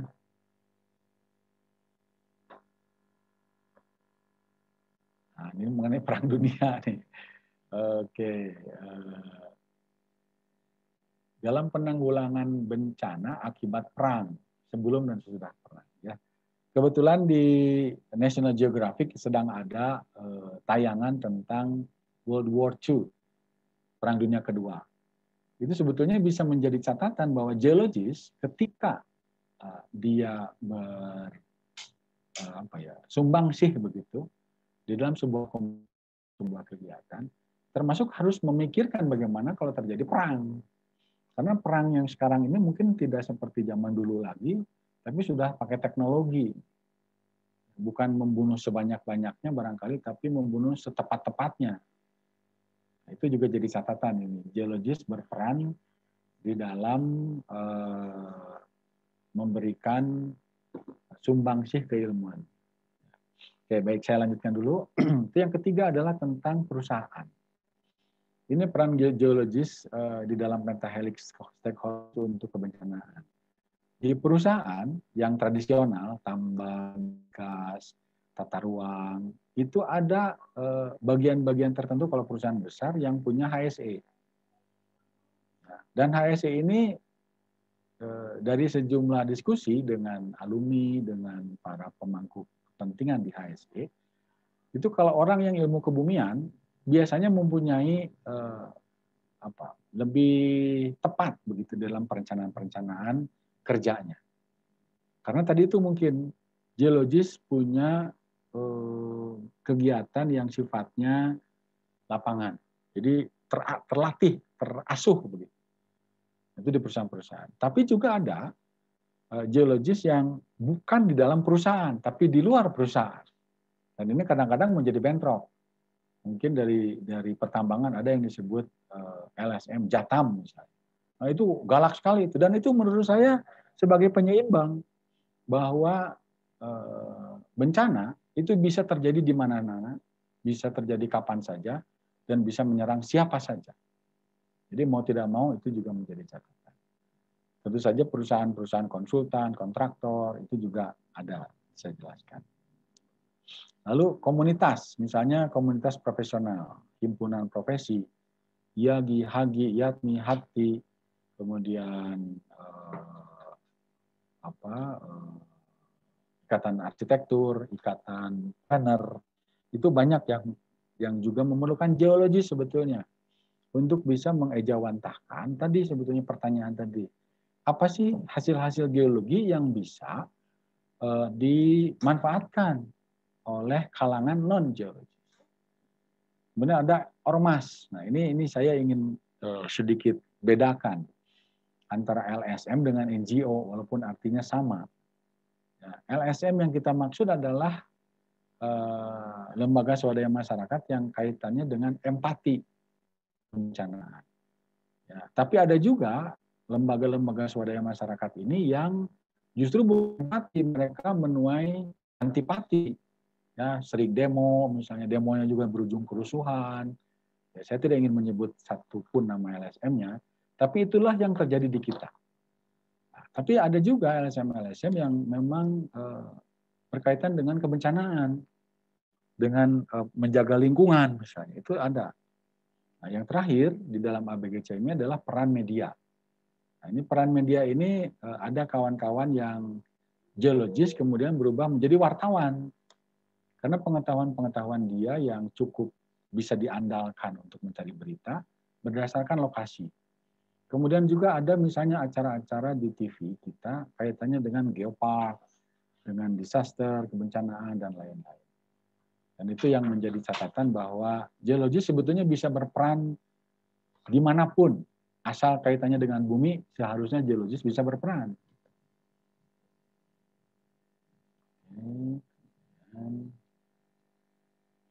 Nah, ini saya coba detilkan. Pak Wildan, kalau waktunya itu beritahu ya. Siap, Pak. Masih banyak, Takutnya Pak. keasikan. Baik, ini di pemerintahan bisa sebagai ASN, ya, aparatur sipil negara, ataupun P3K, pegawai pemerintah dengan perjanjian kerja, P3K. Nah ini kalau dulu namanya honorer begitu. Geologis hampir di semua kementerian sebetulnya bisa berperan. Ya. Saya ada sejumlah kawan, kolega yang bekerja sebagai geologis bukan di kementerian-kementerian yang umum. Yang umum seperti Kemdikbud ada dosen, di SDM tentu saja geologi ada di situ, Kemristek, BRIN ada, di BUMN. Nah, di Kementerian Dalam Negeri ada. Di PUPR udah jelas karena Pak Menterinya juga adalah penasehat IAGI, kebetulan beliau geologis. Kementerian Desa Transmigrasi, Kementerian Pertahanan, itu di dalamnya ada sejumlah geologis yang tentu saja masuknya sangat ketat saringan. Dan ini menjadi catatan bahwa tidak semua geologis yang lulus punya peluang di sini. Sehingga kita dengan sejumlah sejumlah geologis yang baru lulus, yang angkanya bisa mencapai 3 ribuan per tahun, karena ada 34 atau 35 prodi ya di Indonesia saat ini, maka kita harus memikirkan juga ini bagaimana pekerjaan mereka. Bagaimana geologi diterjemahkan menjadi bahasa-bahasa yang mudah dipahami oleh para pengambil kebijakan. Sehingga tidak hanya asal lulus sebagai geologis mahasiswanya juga. Dan pihak penerimanya juga tidak hanya berpandangan bahwa geologis itu hanya tambang dan migas. Ini perlu upaya besar sebetulnya untuk bisa menjelaskan posisi ini sekaligus membuka ruang bagi adik-adik alumni baru, para mahasiswa yang akan lulus, atau mereka yang baru saja di PHK ini gara-gara ekonomi dunia yang turun terus. Nah, ini di pemerintahan. Tahun depan katanya akan ada lagi penerimaan CPNS. Nah, tahun lalu kalau tidak salah, pendaftar CPNS itu kurang lebih sekitar 13 juta orang. Yang diterimanya mungkin sekitar 100 sampai 200 ribu orang, dan kebanyakan adalah guru dan tenaga kesehatan. Jadi geologis sudah sedikit, makin sedikit begitu. Itu juga jadi catatan. Kemudian akademisi. Nah, ini akademisi juga saya kira ini peluang besar sebetulnya, karena Pak Jokowi dengan visi misi beliau ke depan, kita akan mendapatkan bonus demografi. Kita akan kelebihan anak muda ke depan. Cuma jangan sampai bonus ini menjadi bencana demografi. Anak-anak mudanya, entah itu karakternya, pengetahuannya, kemudian ketahanan dalam kebencanaannya, itu tidak memenuhi persyaratan sehingga kita menjadi bencana akhirnya. Dan akademisi ini tidak hanya sebagai dosen kalau menurut saya. Ya, bisa saja menjadi laboran, bisa menjadi staf teknis dari Direktorat Keteknikan, mengurusi K3L, mengurusi lingkungan. Ya, seorang hydrogeologis yang skripsinya hidrogeologi lah begitu paling tidak, dia bisa berperan menjaga air untuk kegiatan akademik di kampusnya misalnya. Itu kan akan berperan sebetulnya. Dan ini akan menjadi catatan bahwa geologis bukan hanya bisa diterima di kalangan yang khusus kegeologian. Jadi ini bisa menjadi catatan bahwa kita sebetulnya bisa bekerja di mana saja, asal terkait dengan bumi kita, kita bisa. Tapi tentu saja kita tidak bisa menengadahkan tangan, mengemis. Sebab apa? Sebab kita harus meyakinkan dulu orang yang mau menggaji kita, memberi kita kehidupan. Ini contoh di akademisi, tidak hanya jadi dosen begitu geologis itu, tapi juga bisa menjadi laboran, menjadi staf. Apalagi persyaratan akademisi sekarang untuk dapat NIDN minimal S2. Untuk CPNS, dosen itu minimum S3. Jadi makin panjang saja adik-adik kita sebetulnya untuk bisa mendapatkan pekerjaan atau berkarir. Tapi sebetulnya tidak, ada peluang-peluang lain di sini. Bahkan ada sejumlah perusahaan karena R&D-nya, Research and Development, memaksa mereka untuk hilirisasi, akhirnya mereka membuat perguruan tinggi sendiri. Ya, salah satu contoh ada kolega saya di Brauko, PT Brauko akhirnya membuat yang disebut politeknik. Ya, di lembaga-lembaga pemerintah mungkin sudah banyak, di Angkatan Darat ada politeknik, Angkatan Laut ada politeknik, kemudian di Kemdikbud sudah jelas, begitu. Di Kementerian Agama juga sudah ada. Ini di swasta membuat politeknik, jadi akan makin banyak sebetulnya peluang bagi geologis untuk bisa berkarya. Oke. Nah, ini perusahaan yang saya kira memang sudah tradisional begitu. Kita rata-rata ingin bekerja di pertambangan, migas, ada energi baru dan terbarukan, EBTKE. Nah, tapi ada juga bidang-bidang yang nampaknya perusahaan ini bukan hanya sebagai pegawai, tapi bisa berusaha jadi entrepreneur. Kemarin ada kuliah tamu di kami yang bercerita bahwa beliau merintis dalam tanda kutip ya, berbisnis tentang remote sensing dan GIS dari semenjak lulus tahun 79. Ya, pada saat itu citra satelit mungkin susah, kemudian foto udara juga dibatasi, tapi kajian-kajiannya beliau berani untuk membuat perusahaan itu dan sekarang eksis perusahaan itu sebagai agen dari sejumlah perusahaan-perusahaan high-tech dari Eropa dan Amerika. Jadi yang disebut perusahaan itu bukan kita para mahasiswa misalnya menggantungkan diri jadi pekerja, tidak. Tapi kita bisa saja juga menjadi menjadi penggagasnya. Ya. Itu bisa jadi penggagasnya. Sekarang ini sedang musim pandemi, jadi ada banyak sekali webinar tentang UMKM. Ya, webinar tentang berbisnis. Itu sebetulnya bisa menjadi portofolio yang bagus. Karena sebagai geologis tidak dibatasi pekerjaannya. Kita bisa bekerja di tempat lain. Kemarin juga mungkin ada webinar juga, Pak Burhan barangkali yang memimpin itu yang para geologis yang bekerja di luar bidang ilmunya begitu ya. Nah, ini juga menjadi catatan sebetulnya bahwa kita menyiapkan dari sebelum lulus. Jadi bukan karena nasib begitu, tapi kita sudah bisa mengarahkan.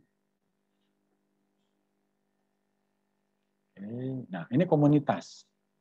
Komunitas ini kebetulan saya ada beberapa kolega yang jadi pengurus komunitas di luar kegeologian. Kadang-kadang mereka suka bertanya di komunitas itu, bagaimana geologi berperan? Contoh misalnya yang saya pernah ikuti adalah tentang tata ruang. Di Inkindo, Ikatan Nasional Konsultan Indonesia, ada aturan bahwa kalau ada tata ruang maka harus ada, kalau ada kajian tata ruang, maka harus ada kajian geologinya. Beberapa kali dulu begitu ya saya membaca yang disebut kajian geologi itu adalah terjemah Panwemelen. Jadi geologi itu bahkan dimulainya dari struktur geologinya dulu karena bagi mereka itu penting. Padahal geologi mestinya dibaca sebagai kondisi buminya. Ya, jadi itu ada catatan-catatan yang menurut saya tidak pas, mungkin bukan salah mereka, justru salah kita geologi sebetulnya. Tidak menjelaskan kepada mereka bahwa ini loh yang disebut geologi. Kemudian misalnya ada himpunan-himpunan atau organisasi masyarakat. Ada himpunan warga yang keras dalam menyuarakan kebencanaan, karena mereka takut terjadi kebencanaan. Tapi ada juga yang dalam tanda kutip ambil untung dari ketakutan masyarakat, dari ketakutan perusahaan, sehingga yang terjadi bukan simpati dan empati, tapi antipati. Itu juga saya kira geologi sebetulnya bisa berperan, bisa memberikan gambaran apa yang sebetulnya bisa dilakukan. Ya, yang ketiga misalnya ada NGO, ini biasanya INGO, International NGO. Ada juga yang nasional atau lokal NGO. Ini ada sejumlah NGO di sini yang kebetulan saya berinteraksi dan melihat bahwa ini ada sejumlah kesempatan besar sebetulnya bagi para mahasiswa geologi untuk menimba ilmu, ya melakukan paling tidak misalnya komunikasi atau membuat program kerja magang dengan NGO-NGO ini. Dan mereka akan sangat senang kalau menurut saya karena mahasiswa geologi umumnya tidak tertarik kepada bidang-bidang semacam begini. Kebetulan saya ada pengalaman di ADPC Thailand untuk riset postdoc saya di Bangladesh pada saat itu. Dan kami pada saat itu mencari GIS dan remote sensing spesialis. Saya umumkan ke teman-teman di Indonesia tentu saja karena saya jadi project manajernya di sana. Alhamdulillah tidak ada yang daftar. Padahal banyak juga yang menggeluti remote sensing dan GIS. Akhirnya ada teman dari arsitektur yang kebetulan tesis S2-nya kaitan GIS dan remote sensing dan diterima. Nah, geologis tidak berperan di situ, mungkin tidak berminat karena mungkin gajinya tidak sebesar migas, tapi dengan tinggal di Bangladesh, waktu itu untuk S2 gajinya kurang lebih sekitar 2.500 US dollar di tahun 2008. Dan itu kesempatannya jadi ekspat dia di sana. Sama seperti bule datang ke Indonesia jadi ekspat. Atau orang kita yang di Saudi, orang kita di Afrika, jadi ekspat. Tapi ini di bidang kebencanaan. Jadi ada sebetulnya peluang model begitu. Nah ini contoh di website bahwa ada 34 disaster relief organizations yang bergerak di Indonesia. Dan ini sebetulnya peluang-peluang besar terutama pada wilayah-wilayah yang memang menjadi fokus disaster relief. Ya, ada sejumlah organisasi yang terus di situ sebetulnya jadi peluang ini bagi para mahasiswa geologi, bagi para dosen geologi untuk linkage dengan mereka. Karena itu akan menjadi catatan juga bagi organisasi itu bahwa mereka turut mengembangkan SDM di wilayah kerja mereka. Itu jadi catatan. Nah, ini website ADPC Thailand yang alhamdulillah kebetulan saya pernah berkiprah di situ dan ini adalah INGO. Jadi ini adalah sebuah yayasan sebetulnya tapi berkinerja seperti perusahaan. Dan mereka sering ke Indonesia. Ini diantaranya dengan mendapatkan dana dari USAID, dari USAID, dari Denmark begitu ya. Nah, ini banyak kegiatan-kegiatan yang geologis dengan pengalaman lapangannya, dengan kegiatan lapangan, sebetulnya bisa berperan di situ. Tentu tidak akan ujug-ujug atau tiba-tiba menjadi ceramah seperti dalam gambar ini, tapi para geologis muda itu bisa mengambil pengalaman, begitu ya, mencoba untuk bisa memberikan kontribusi dalam kegiatan-kegiatan yang terkait, dan itu bisa dilakukan kalau menurut saya. Oke, kemudian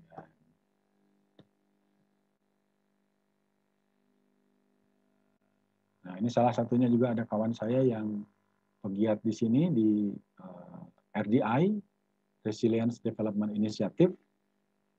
Beliau ini sangat aktif, dosen juga di planologi ITB, bukan di geologi. Tapi beliau kegiatan-kegiatan kaitannya dengan masalah-masalah kebencanaan. Dan ada sejumlah mahasiswa magang di sini tidak hanya dari Indonesia, tapi ada dari Australia, dari Prancis, dari Jerman, pernah saya ketemu dengan mereka. Ini juga NGO yang kami sering kegiatan, kebetulan saya berkawan baik dengan mereka, sehingga dari tahun 2006, setelah gempa Aceh, kami sering melakukan kegiatan bersama, sampai dengan tahun 2020 ini masih produktif membuat buku, membuat kegiatan-kegiatan. Nah ini juga jadi catatan. Salah satunya di kami, ini adalah pamflet yang disumbang dari mereka, dicetaknya di Jepang, kemudian diterjemahkan, dicetak, dibawa ke sini sudah jadi. Dan ini disebarkan dari mulai Sabang sampai Nabire, kami pernah menyebarkan. Itu juga jadi catatan bahwa para mahasiswa sebetulnya bisa melakukannya. Ya, karena bahan-bahan ini bukan bahan-bahan susah, bukan bahan-bahan yang high-tech begitu, tidak. Tapi disaster awareness itu adalah kebutuhan semua orang. Sehingga mau tidak mau, sebetulnya geologis harus bisa menjelaskan. Ini mohon maaf, ini contoh kecil saja seperti ini dalam gempa bumi ini, kita melihat ada teori tektonik lempeng yang sederhana, yang bisa dipahami oleh mereka. Kemudian apa yang harus dilakukan, apa yang terjadi ketika tsunami, karena dari sumbernya di Jepang. Sehingga masyarakat itu bisa menjadi lebih aware. Oh, ini ternyata penjelasan. Ya, walaupun ini jujur saja tidak ada uangnya, tidak digaji semacam begini. Tapi membangun portofolio, membangun kurikulum vitae yang ada kaitannya dengan kegiatan kebencanaan itu bisa menjadi amunisi ke depan bagi para mahasiswa tentu saja. Nah, ini ada salah satu kegiatan kami dengan mereka. Ini sebelum terjadi gempa Palu di Sulawesi Tengah. Ini 2 SD yang kebetulan kami kunjungi dan dilakukan barangkali model begitu ya, awareness untuk anak-anak SD ya di Kota Palu pada saat itu. Dan ini bukan hanya masalah kebencanaan, tapi sebetulnya ini adalah geowisata. Saya tidak tampilkan geowisata di sini, tapi saya ceritakan saja bahwa ada kurang lebih 70 orang di tahun 2016 itu ingin melihat gerhana matahari total di Indonesia dari Jepang. Dan kebetulan saya dengan tim mengarahkan ke Palu. Tidak menyangka bahwa di tahun 2018 terjadi bencana di Palu, tsunami. Dan kami waktu itu adalah menjelaskan tentang tsunami ini kepada anak-anak SD di Palu. Ya, ini sejumlah kawan-kawan dari Jepang yang pada saat itu ikut di dalam kegiatan ini. Dan bagi mereka, ini adalah sebuah wisata yang bermanfaat. Dan geologis sebetulnya bisa berperan di sini. Nah, mungkin nanti lain kali ada masalah geowisata yang menurut saya cukup bisa diandalkan ke depan untuk para geologis muda sebetulnya. Oke, kemudian kegiatan di dalamnya seperti apa? Kita menjelaskan dari mulai anak SMA, ada anak SD, ini di Jawa Barat, di pantai-pantai Jawa Barat dan di Bandung, menjelaskan kepada anak-anak SD dan anak SMP SMA. Apa itu yang disebut dengan bencana? Apa yang harus dilakukan? Ya, sejumlah siswa itu tidak tahu apa yang harus dilakukan ketika misalnya ada gempa, ketika misalnya di pantai ada peringatan tsunami. Nah, ini hal kecil sebetulnya. Tapi kalau kita saja geologis sebetulnya bisa, maka mungkin akan banyak yang bisa terselamatkan dengan upaya sederhana dan kecil begini. Nah, di samping sekolah, kami juga kebetulan ada kegiatan di festival-festival, itu menyebarkan brosur-brosur ini, dan free, dipersilahkan. Bahkan lewat kegiatan mahasiswa cosplay misalnya, itu bisa dilakukan. Dan ini adalah bagian dari portofolio sebetulnya untuk, kalau bagi para mahasiswa, untuk ke depan sebagai tabungan CV. Nah, ini saya kira yang terakhir, mudah-mudahan waktunya tidak terlalu panjang. Pertanyaannya adalah, so what next gitu loh. Ini catatan saya, barangkali mohon koreksi Bapak dan Ibu dosen, mohon maaf kalau ini mungkin tidak tepat begitu ya, tapi ini catatan saya saja bahwa banyak dari para mahasiswa kita di geologi terperangkap, trap dalam mitos mencari pekerjaan sebagai geologis. Ya, di instansi pemerintah, di perusahaan pertambangan, migas, dan konsultan. Ada sejumlah alumni dari sejumlah perguruan tinggi, tidak hanya dari Unpad, yang kalau ajak diskusi, itu sudah saya tanyakan, sudah berapa kali melamar pekerjaan. Misalnya lewat Jobstreet, lewat campus, istilahnya GDP, Graduate Development Program misalnya. Kebanyakan mereka itu tadi terperangkap tadi itu, bahwa pekerjaan itu adalah digaji kemudian nyaman, syukur-syukur dalam dolar begitu. Sementara realitanya adalah dengan turunnya harga migas kemarin dan sulitnya masalah batu bara, banyak di PHK para seniornya. Nah, itu juga jadi catatan sebetulnya bagi saya, bahwa ini mungkin ada sesuatu yang harus barangkali di upgrade begitu. Kemudian mahasiswa kita ini, mahasiswa geologi dididik mempelajari pemetaan, mapping. Padahal seharusnya tidak hanya geologic mapping, tidak hanya pemetaan geologi, karena variabel-variabelnya, parameter-parameternya bisa dipakai untuk pemetaan jenis lain. Contoh misalnya pemetaan potensi diri. Mungkin ada mahasiswa yang senang menyanyi, ada mahasiswa yang senang berpuisi. Dia berpikiran, ini tidak nyambung kok dengan geologi, kenapa saya harus munculkan? Padahal di dalam geologi kita membuat sketsa lapangan itu adalah sebuah art, seni. Jadi potensi diri yang kaitannya dengan seni sebetulnya bisa dimunculkan. Kemudian potensi lingkungan sekitar, tetangga, ayah, ibu, paman, tante yang bekerja di bidang kebumian, kan sebetulnya bisa dipetakan oleh mereka. Ya.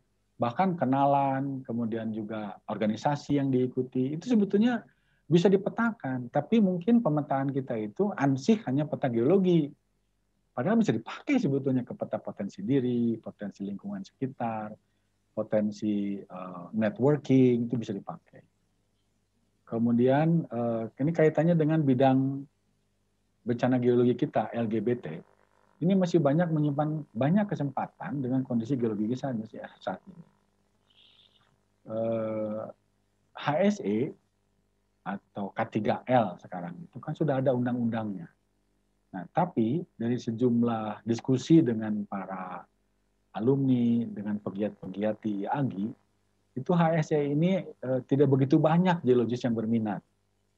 Mungkin kurang keren barangkali ya mungkin. Tapi saya pikir ini adalah sebuah peluang sebetulnya, bahwa kita para mahasiswa punya peluang ke depan untuk HSE. Dan HSE ini tidak hanya di perusahaan-perusahaan besar, di perusahaan kecil juga bisa. Kemudian bisa juga jadi konsultan, katakan bekerja, juga jadi penggerak masyarakat. Jadi kalau contoh tadi misalnya geopark, ada 100 geosite, dan satu geosite diisi oleh satu geologis, memanage, menggerakkan masyarakat di situ.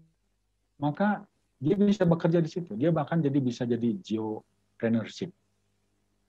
Nah, itu catatan-catatannya. Kemudian berikutnya adalah saya saran saja ini, ketika memilih misalnya skripsi atau tesis, pekerjaan, 3 poin diingat. Yang pertama adalah Anda harus sukai. kedua Anda harus kuasai, ketiga harus futuristik.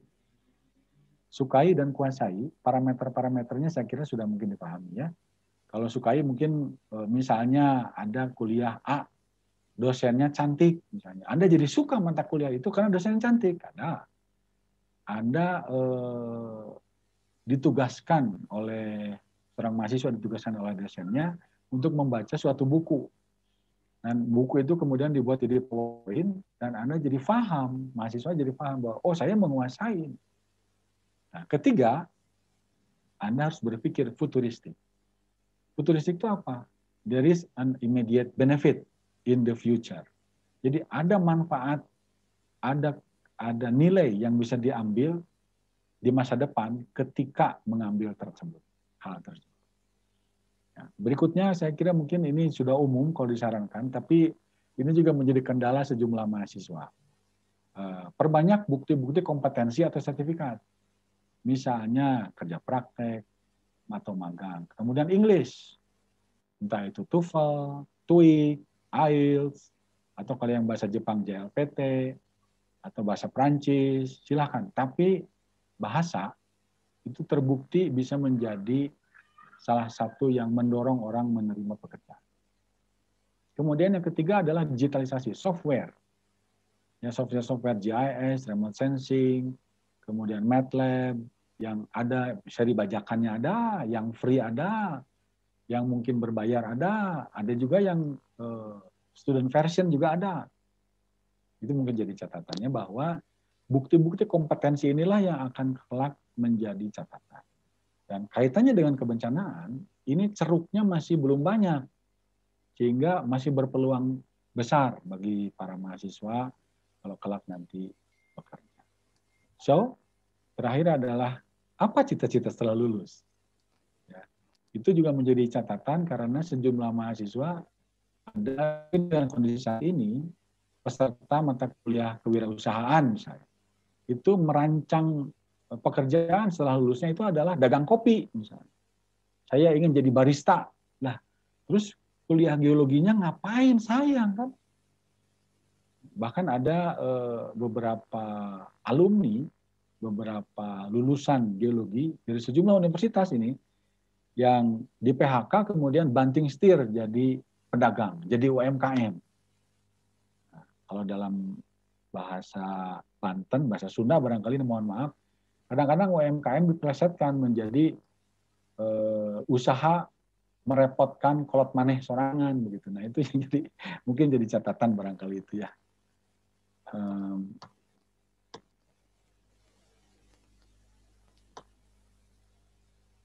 Oke, saya kira mungkin itu yang bisa disampaikan.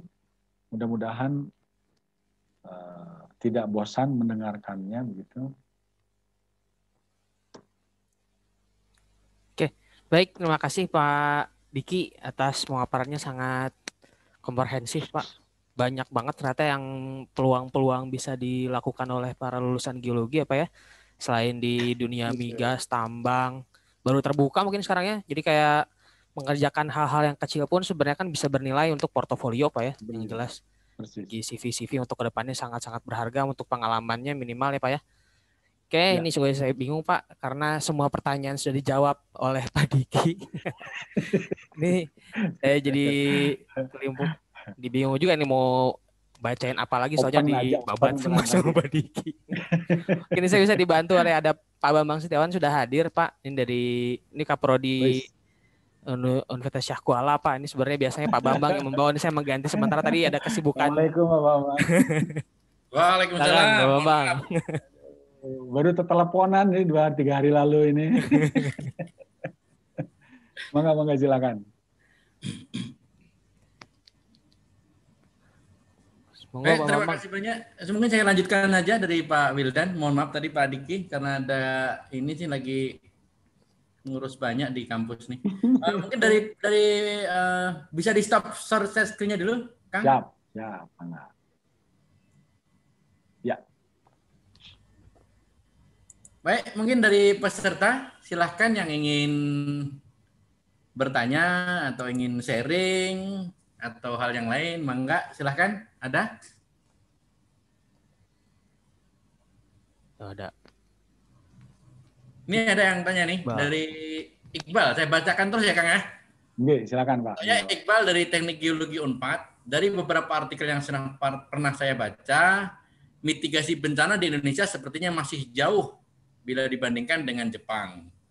Sebenarnya apa yang membedakan antara negara kita dengan Jepang, serta hal apa saja yang bisa kita contoh dari negara Jepang? Terima kasih. Oke. Siap. Iqbal. Langsung dijawab? Ya, Baik, terima kasih Saudara Iqbal.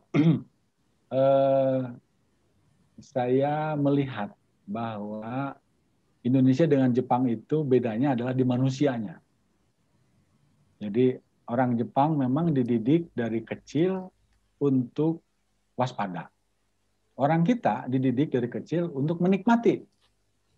Ya, contoh kecil misalnya adalah pada saat gempa 2011 di Miyagi dan gempa 2004 di Aceh. Jauh sekali korbannya. Di Jepang itu, kalau tidak salah, sekitar 18.000 orang yang hilang dan meninggal. Ini dengan magnitudo yang sama, kemudian dengan terrain, pendataran juga ya sama lah kira-kira di sana. Nah, di sana 18.000, di kita 200.000 begitu. Ya, Pak Bambang barangkali dikoreksi nanti kalau salah. Tapi satu hal yang membuat saya agak terenyuh, jujur saja. Saya datang ke museum di Miyagi dan datang ke museum di Aceh. Kita itu sudah, menurut saya, sangat keras mendidiknya, tapi mungkin karakter kali yang berbeda ya. Di museum di Aceh itu foto-foto orang meninggal dipampang jelas. Bahkan teman-teman saya waktu saya ajak ke sana dari Jepang, sampai nggak mau melihat dan menangis. Di Jepang tidak ada pertunjukan semacam begitu.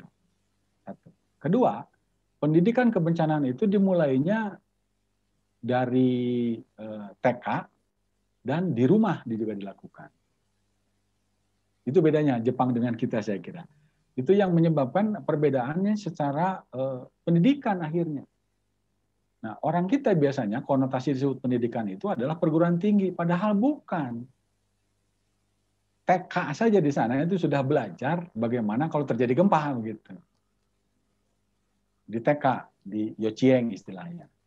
Di kita, anak SD, SMP, SMA yang kebetulan saya datangi, itu mengatakan bahwa gempa saja mereka sering merasakan, tapi tidak tahu apa yang harus dilakukan. Dan ini adalah peluang sebetulnya bagi para mahasiswa kita untuk kita mulai dari pendidikan kebencanaan ini. Dan mohon maaf, kita di Indonesia, geologi tidak diajarkan. SD, SMP, SMA. Ya, kebetulan anak-anak saya juga sekarang sedang sekolah. Jadi saya tahu dari zaman saya juga tidak diajarkan begitu. Dan itu bagi saya menyedihkan sebetulnya. Bagaimana kita Indonesia bisa memahami wilayahnya sendiri kalau itu tidak diajarkan begitu. Dan itu peluang sebetulnya karena mohon maaf, di UPI mungkin ada geografi, di IKIP ada geografi, tapi kan tidak ada geologi. Tidak ada pembelajaran geologi untuk SD, SMP, SMA, dan itu harus dibedakan dengan geografi mestinya begitu. Kita tidak ada semacam begitu. Jadi itu bagi saya kita lihat secara positif peluang sebetulnya. Mungkin itu jawabannya. Baik kan?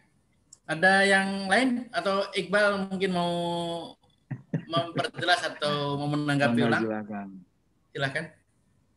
Semoga cukup jelas.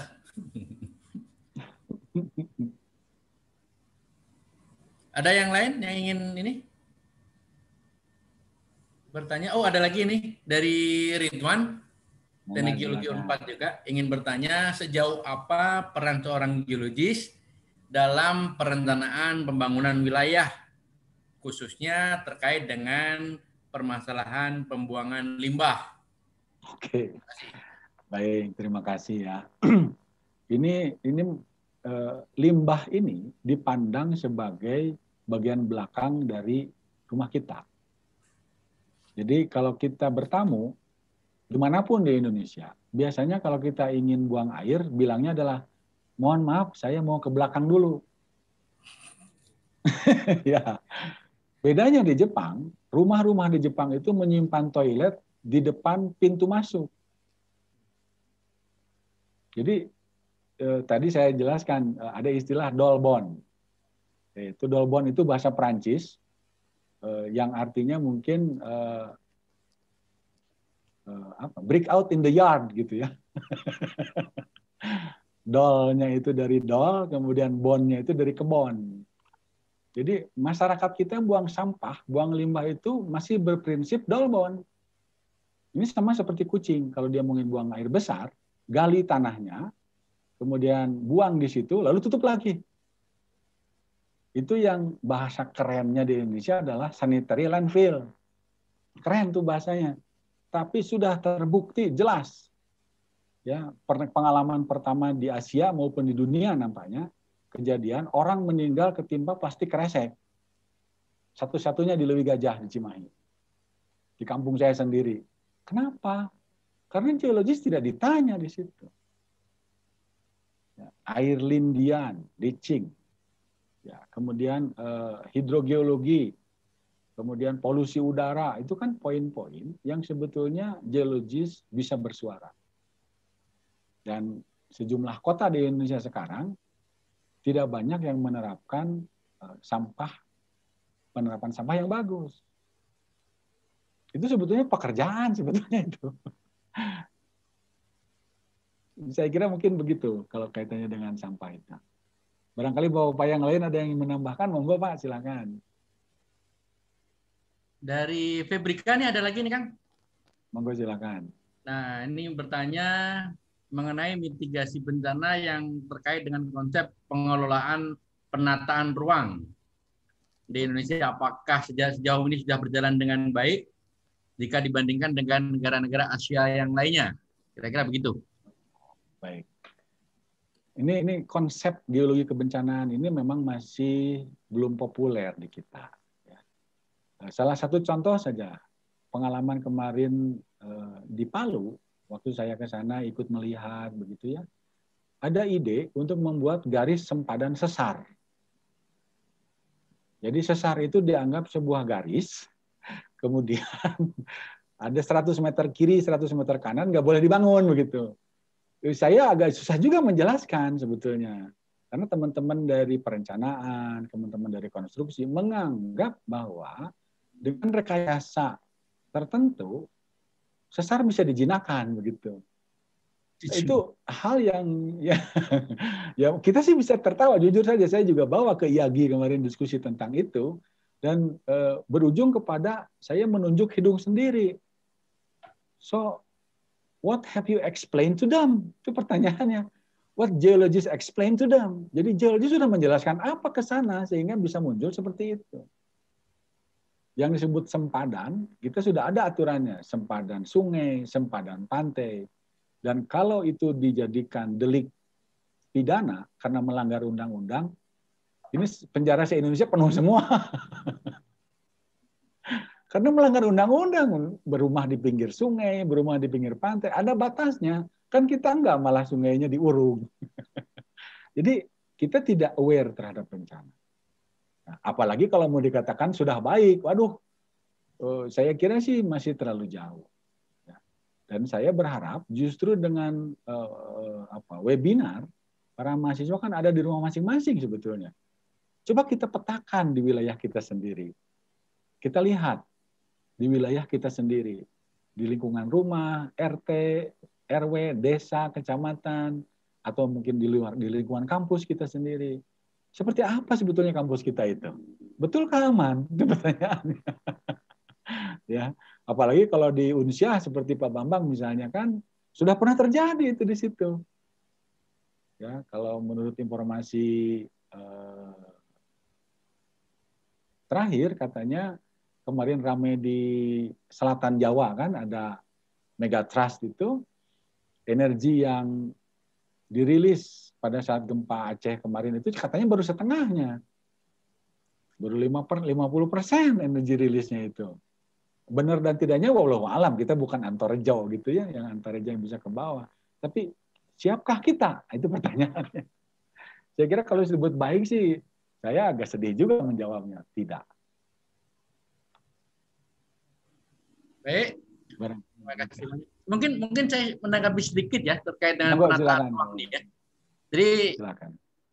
Tidak tersengaja sebenarnya kan pernah di Dinas Penataan Ruang Kota Banda Aceh itu ingin menggulkan rencana detail tata ruang RDTR.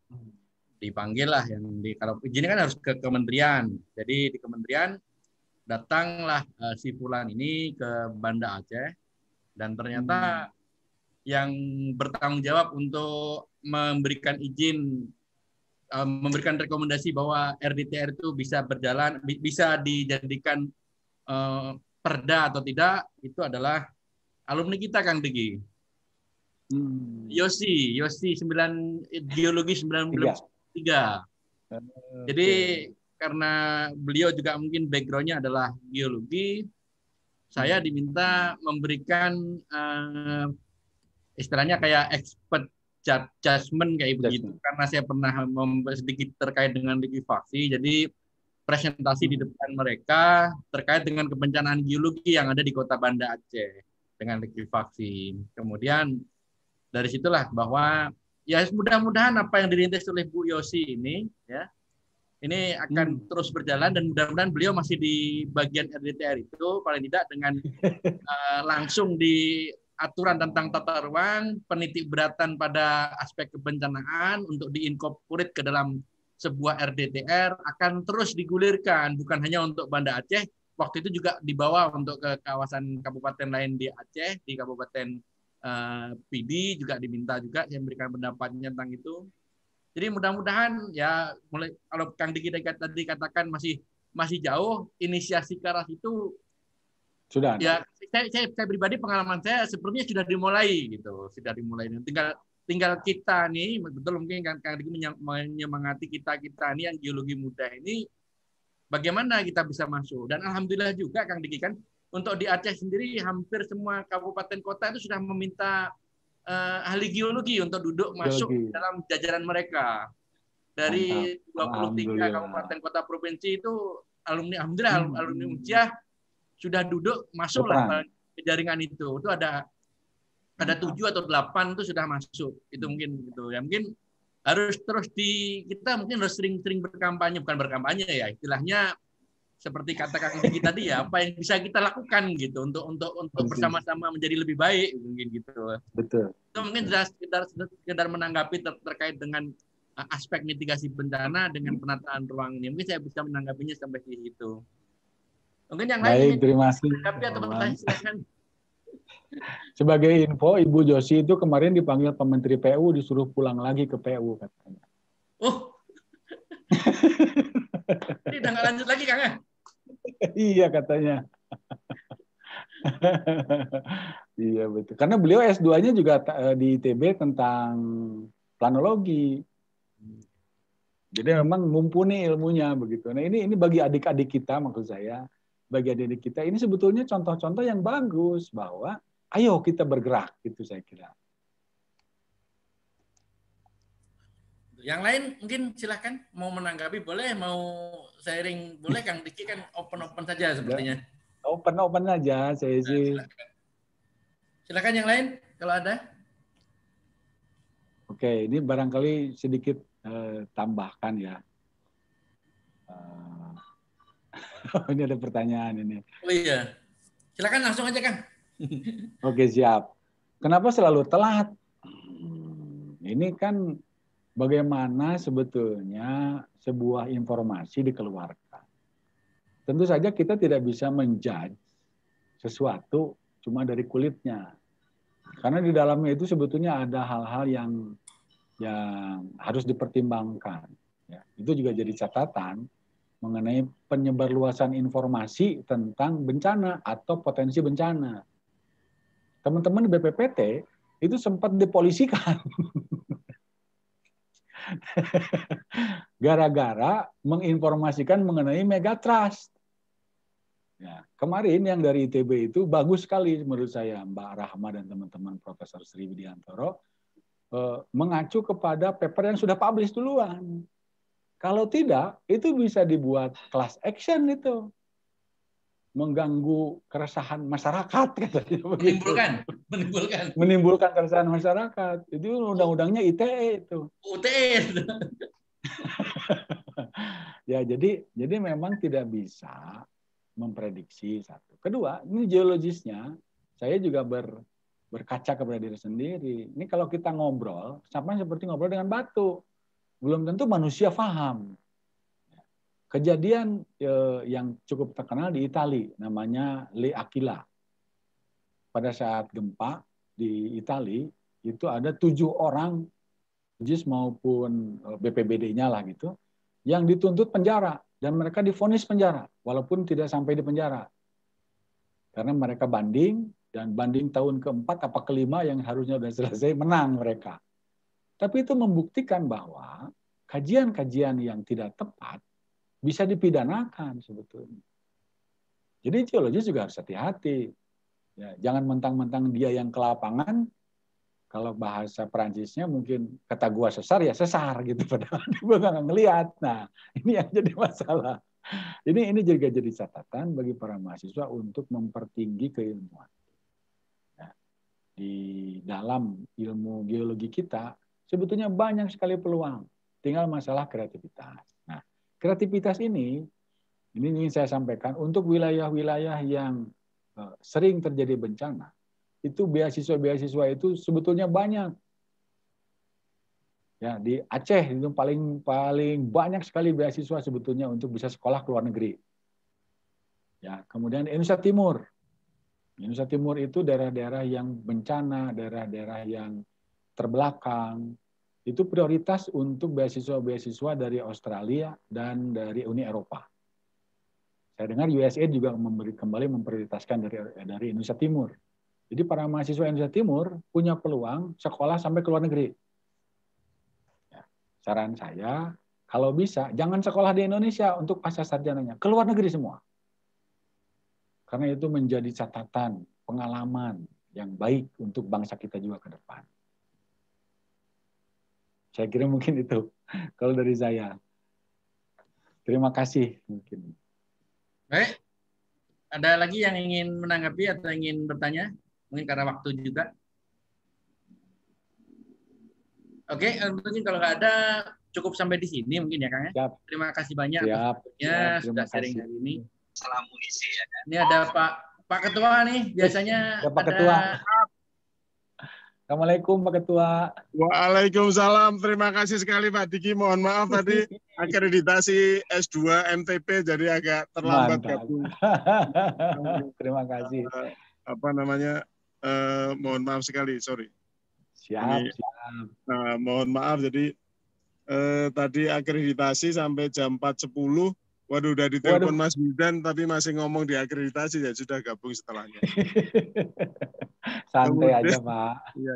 Pak Diki sharingnya luar biasa, menyemangati kita-kita, dan satu hal yang kemarin kegundahan kita frekuensinya sama Pak, mencari peluang-peluang bahwa geologi itu penting, tidak hanya terjebak ke dalam 2 hal ekstraksi itu gitu kan. Itu luar biasa Pak Diki.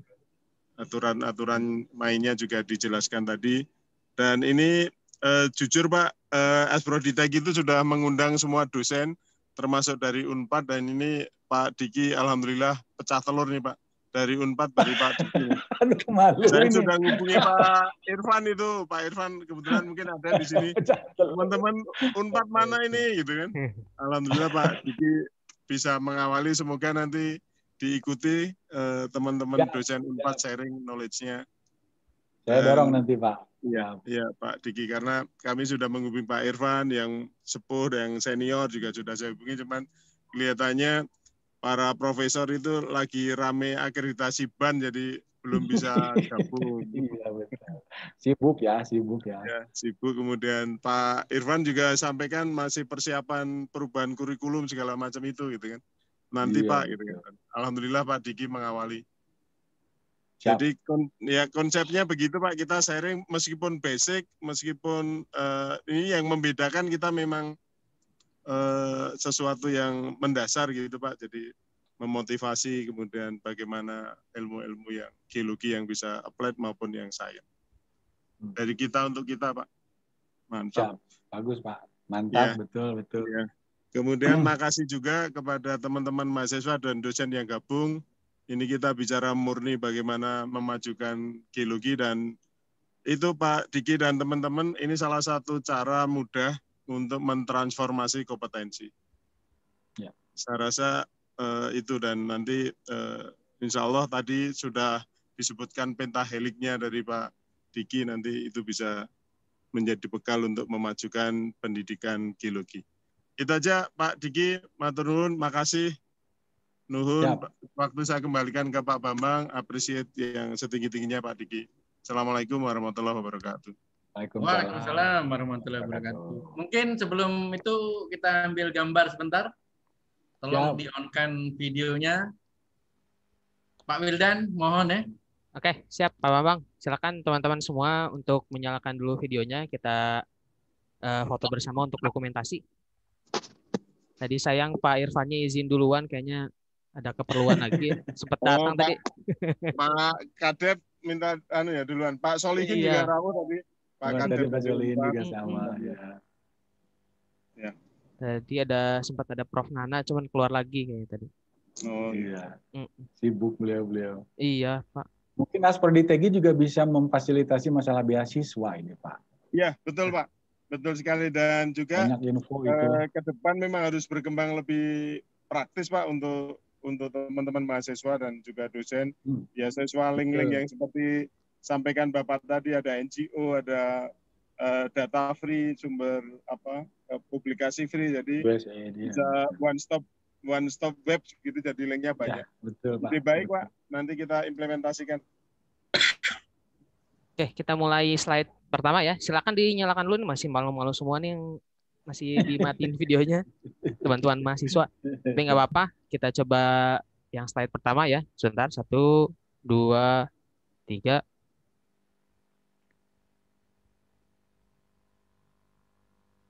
Sebentar. Oke, slide keduanya.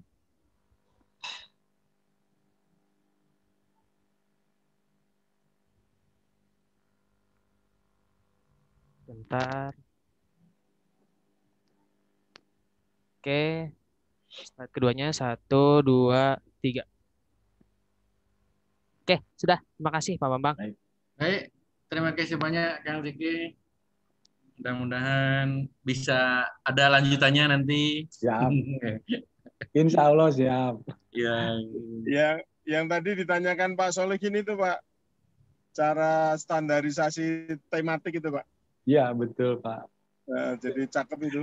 Jadi bisa mengisi kekosongan posisi yang ada gitu.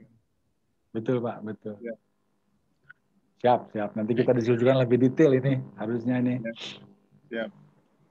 Terima kasih untuk semua, untuk para mahasiswa juga terima kasih, untuk Bapak Ibu terima kasih. Kami dari panitia kalau misalnya ada yang salah-salah sedikit, sengaja maupun tidak disengaja, mohon maaf. Ya, manusia biasa lah itu ya, dianggap aja biasa saja. Kang Diki sekali lagi, nuhun pisan. Sama-sama, terima kasih. Pak Pur, hati-hati di jalan. Ini sambil nyetir ya? Iya. Saking sibuknya, nggak macet kan Pak? Enggak Pak Diki. Ini Pak Diki di Bandung atau di mana?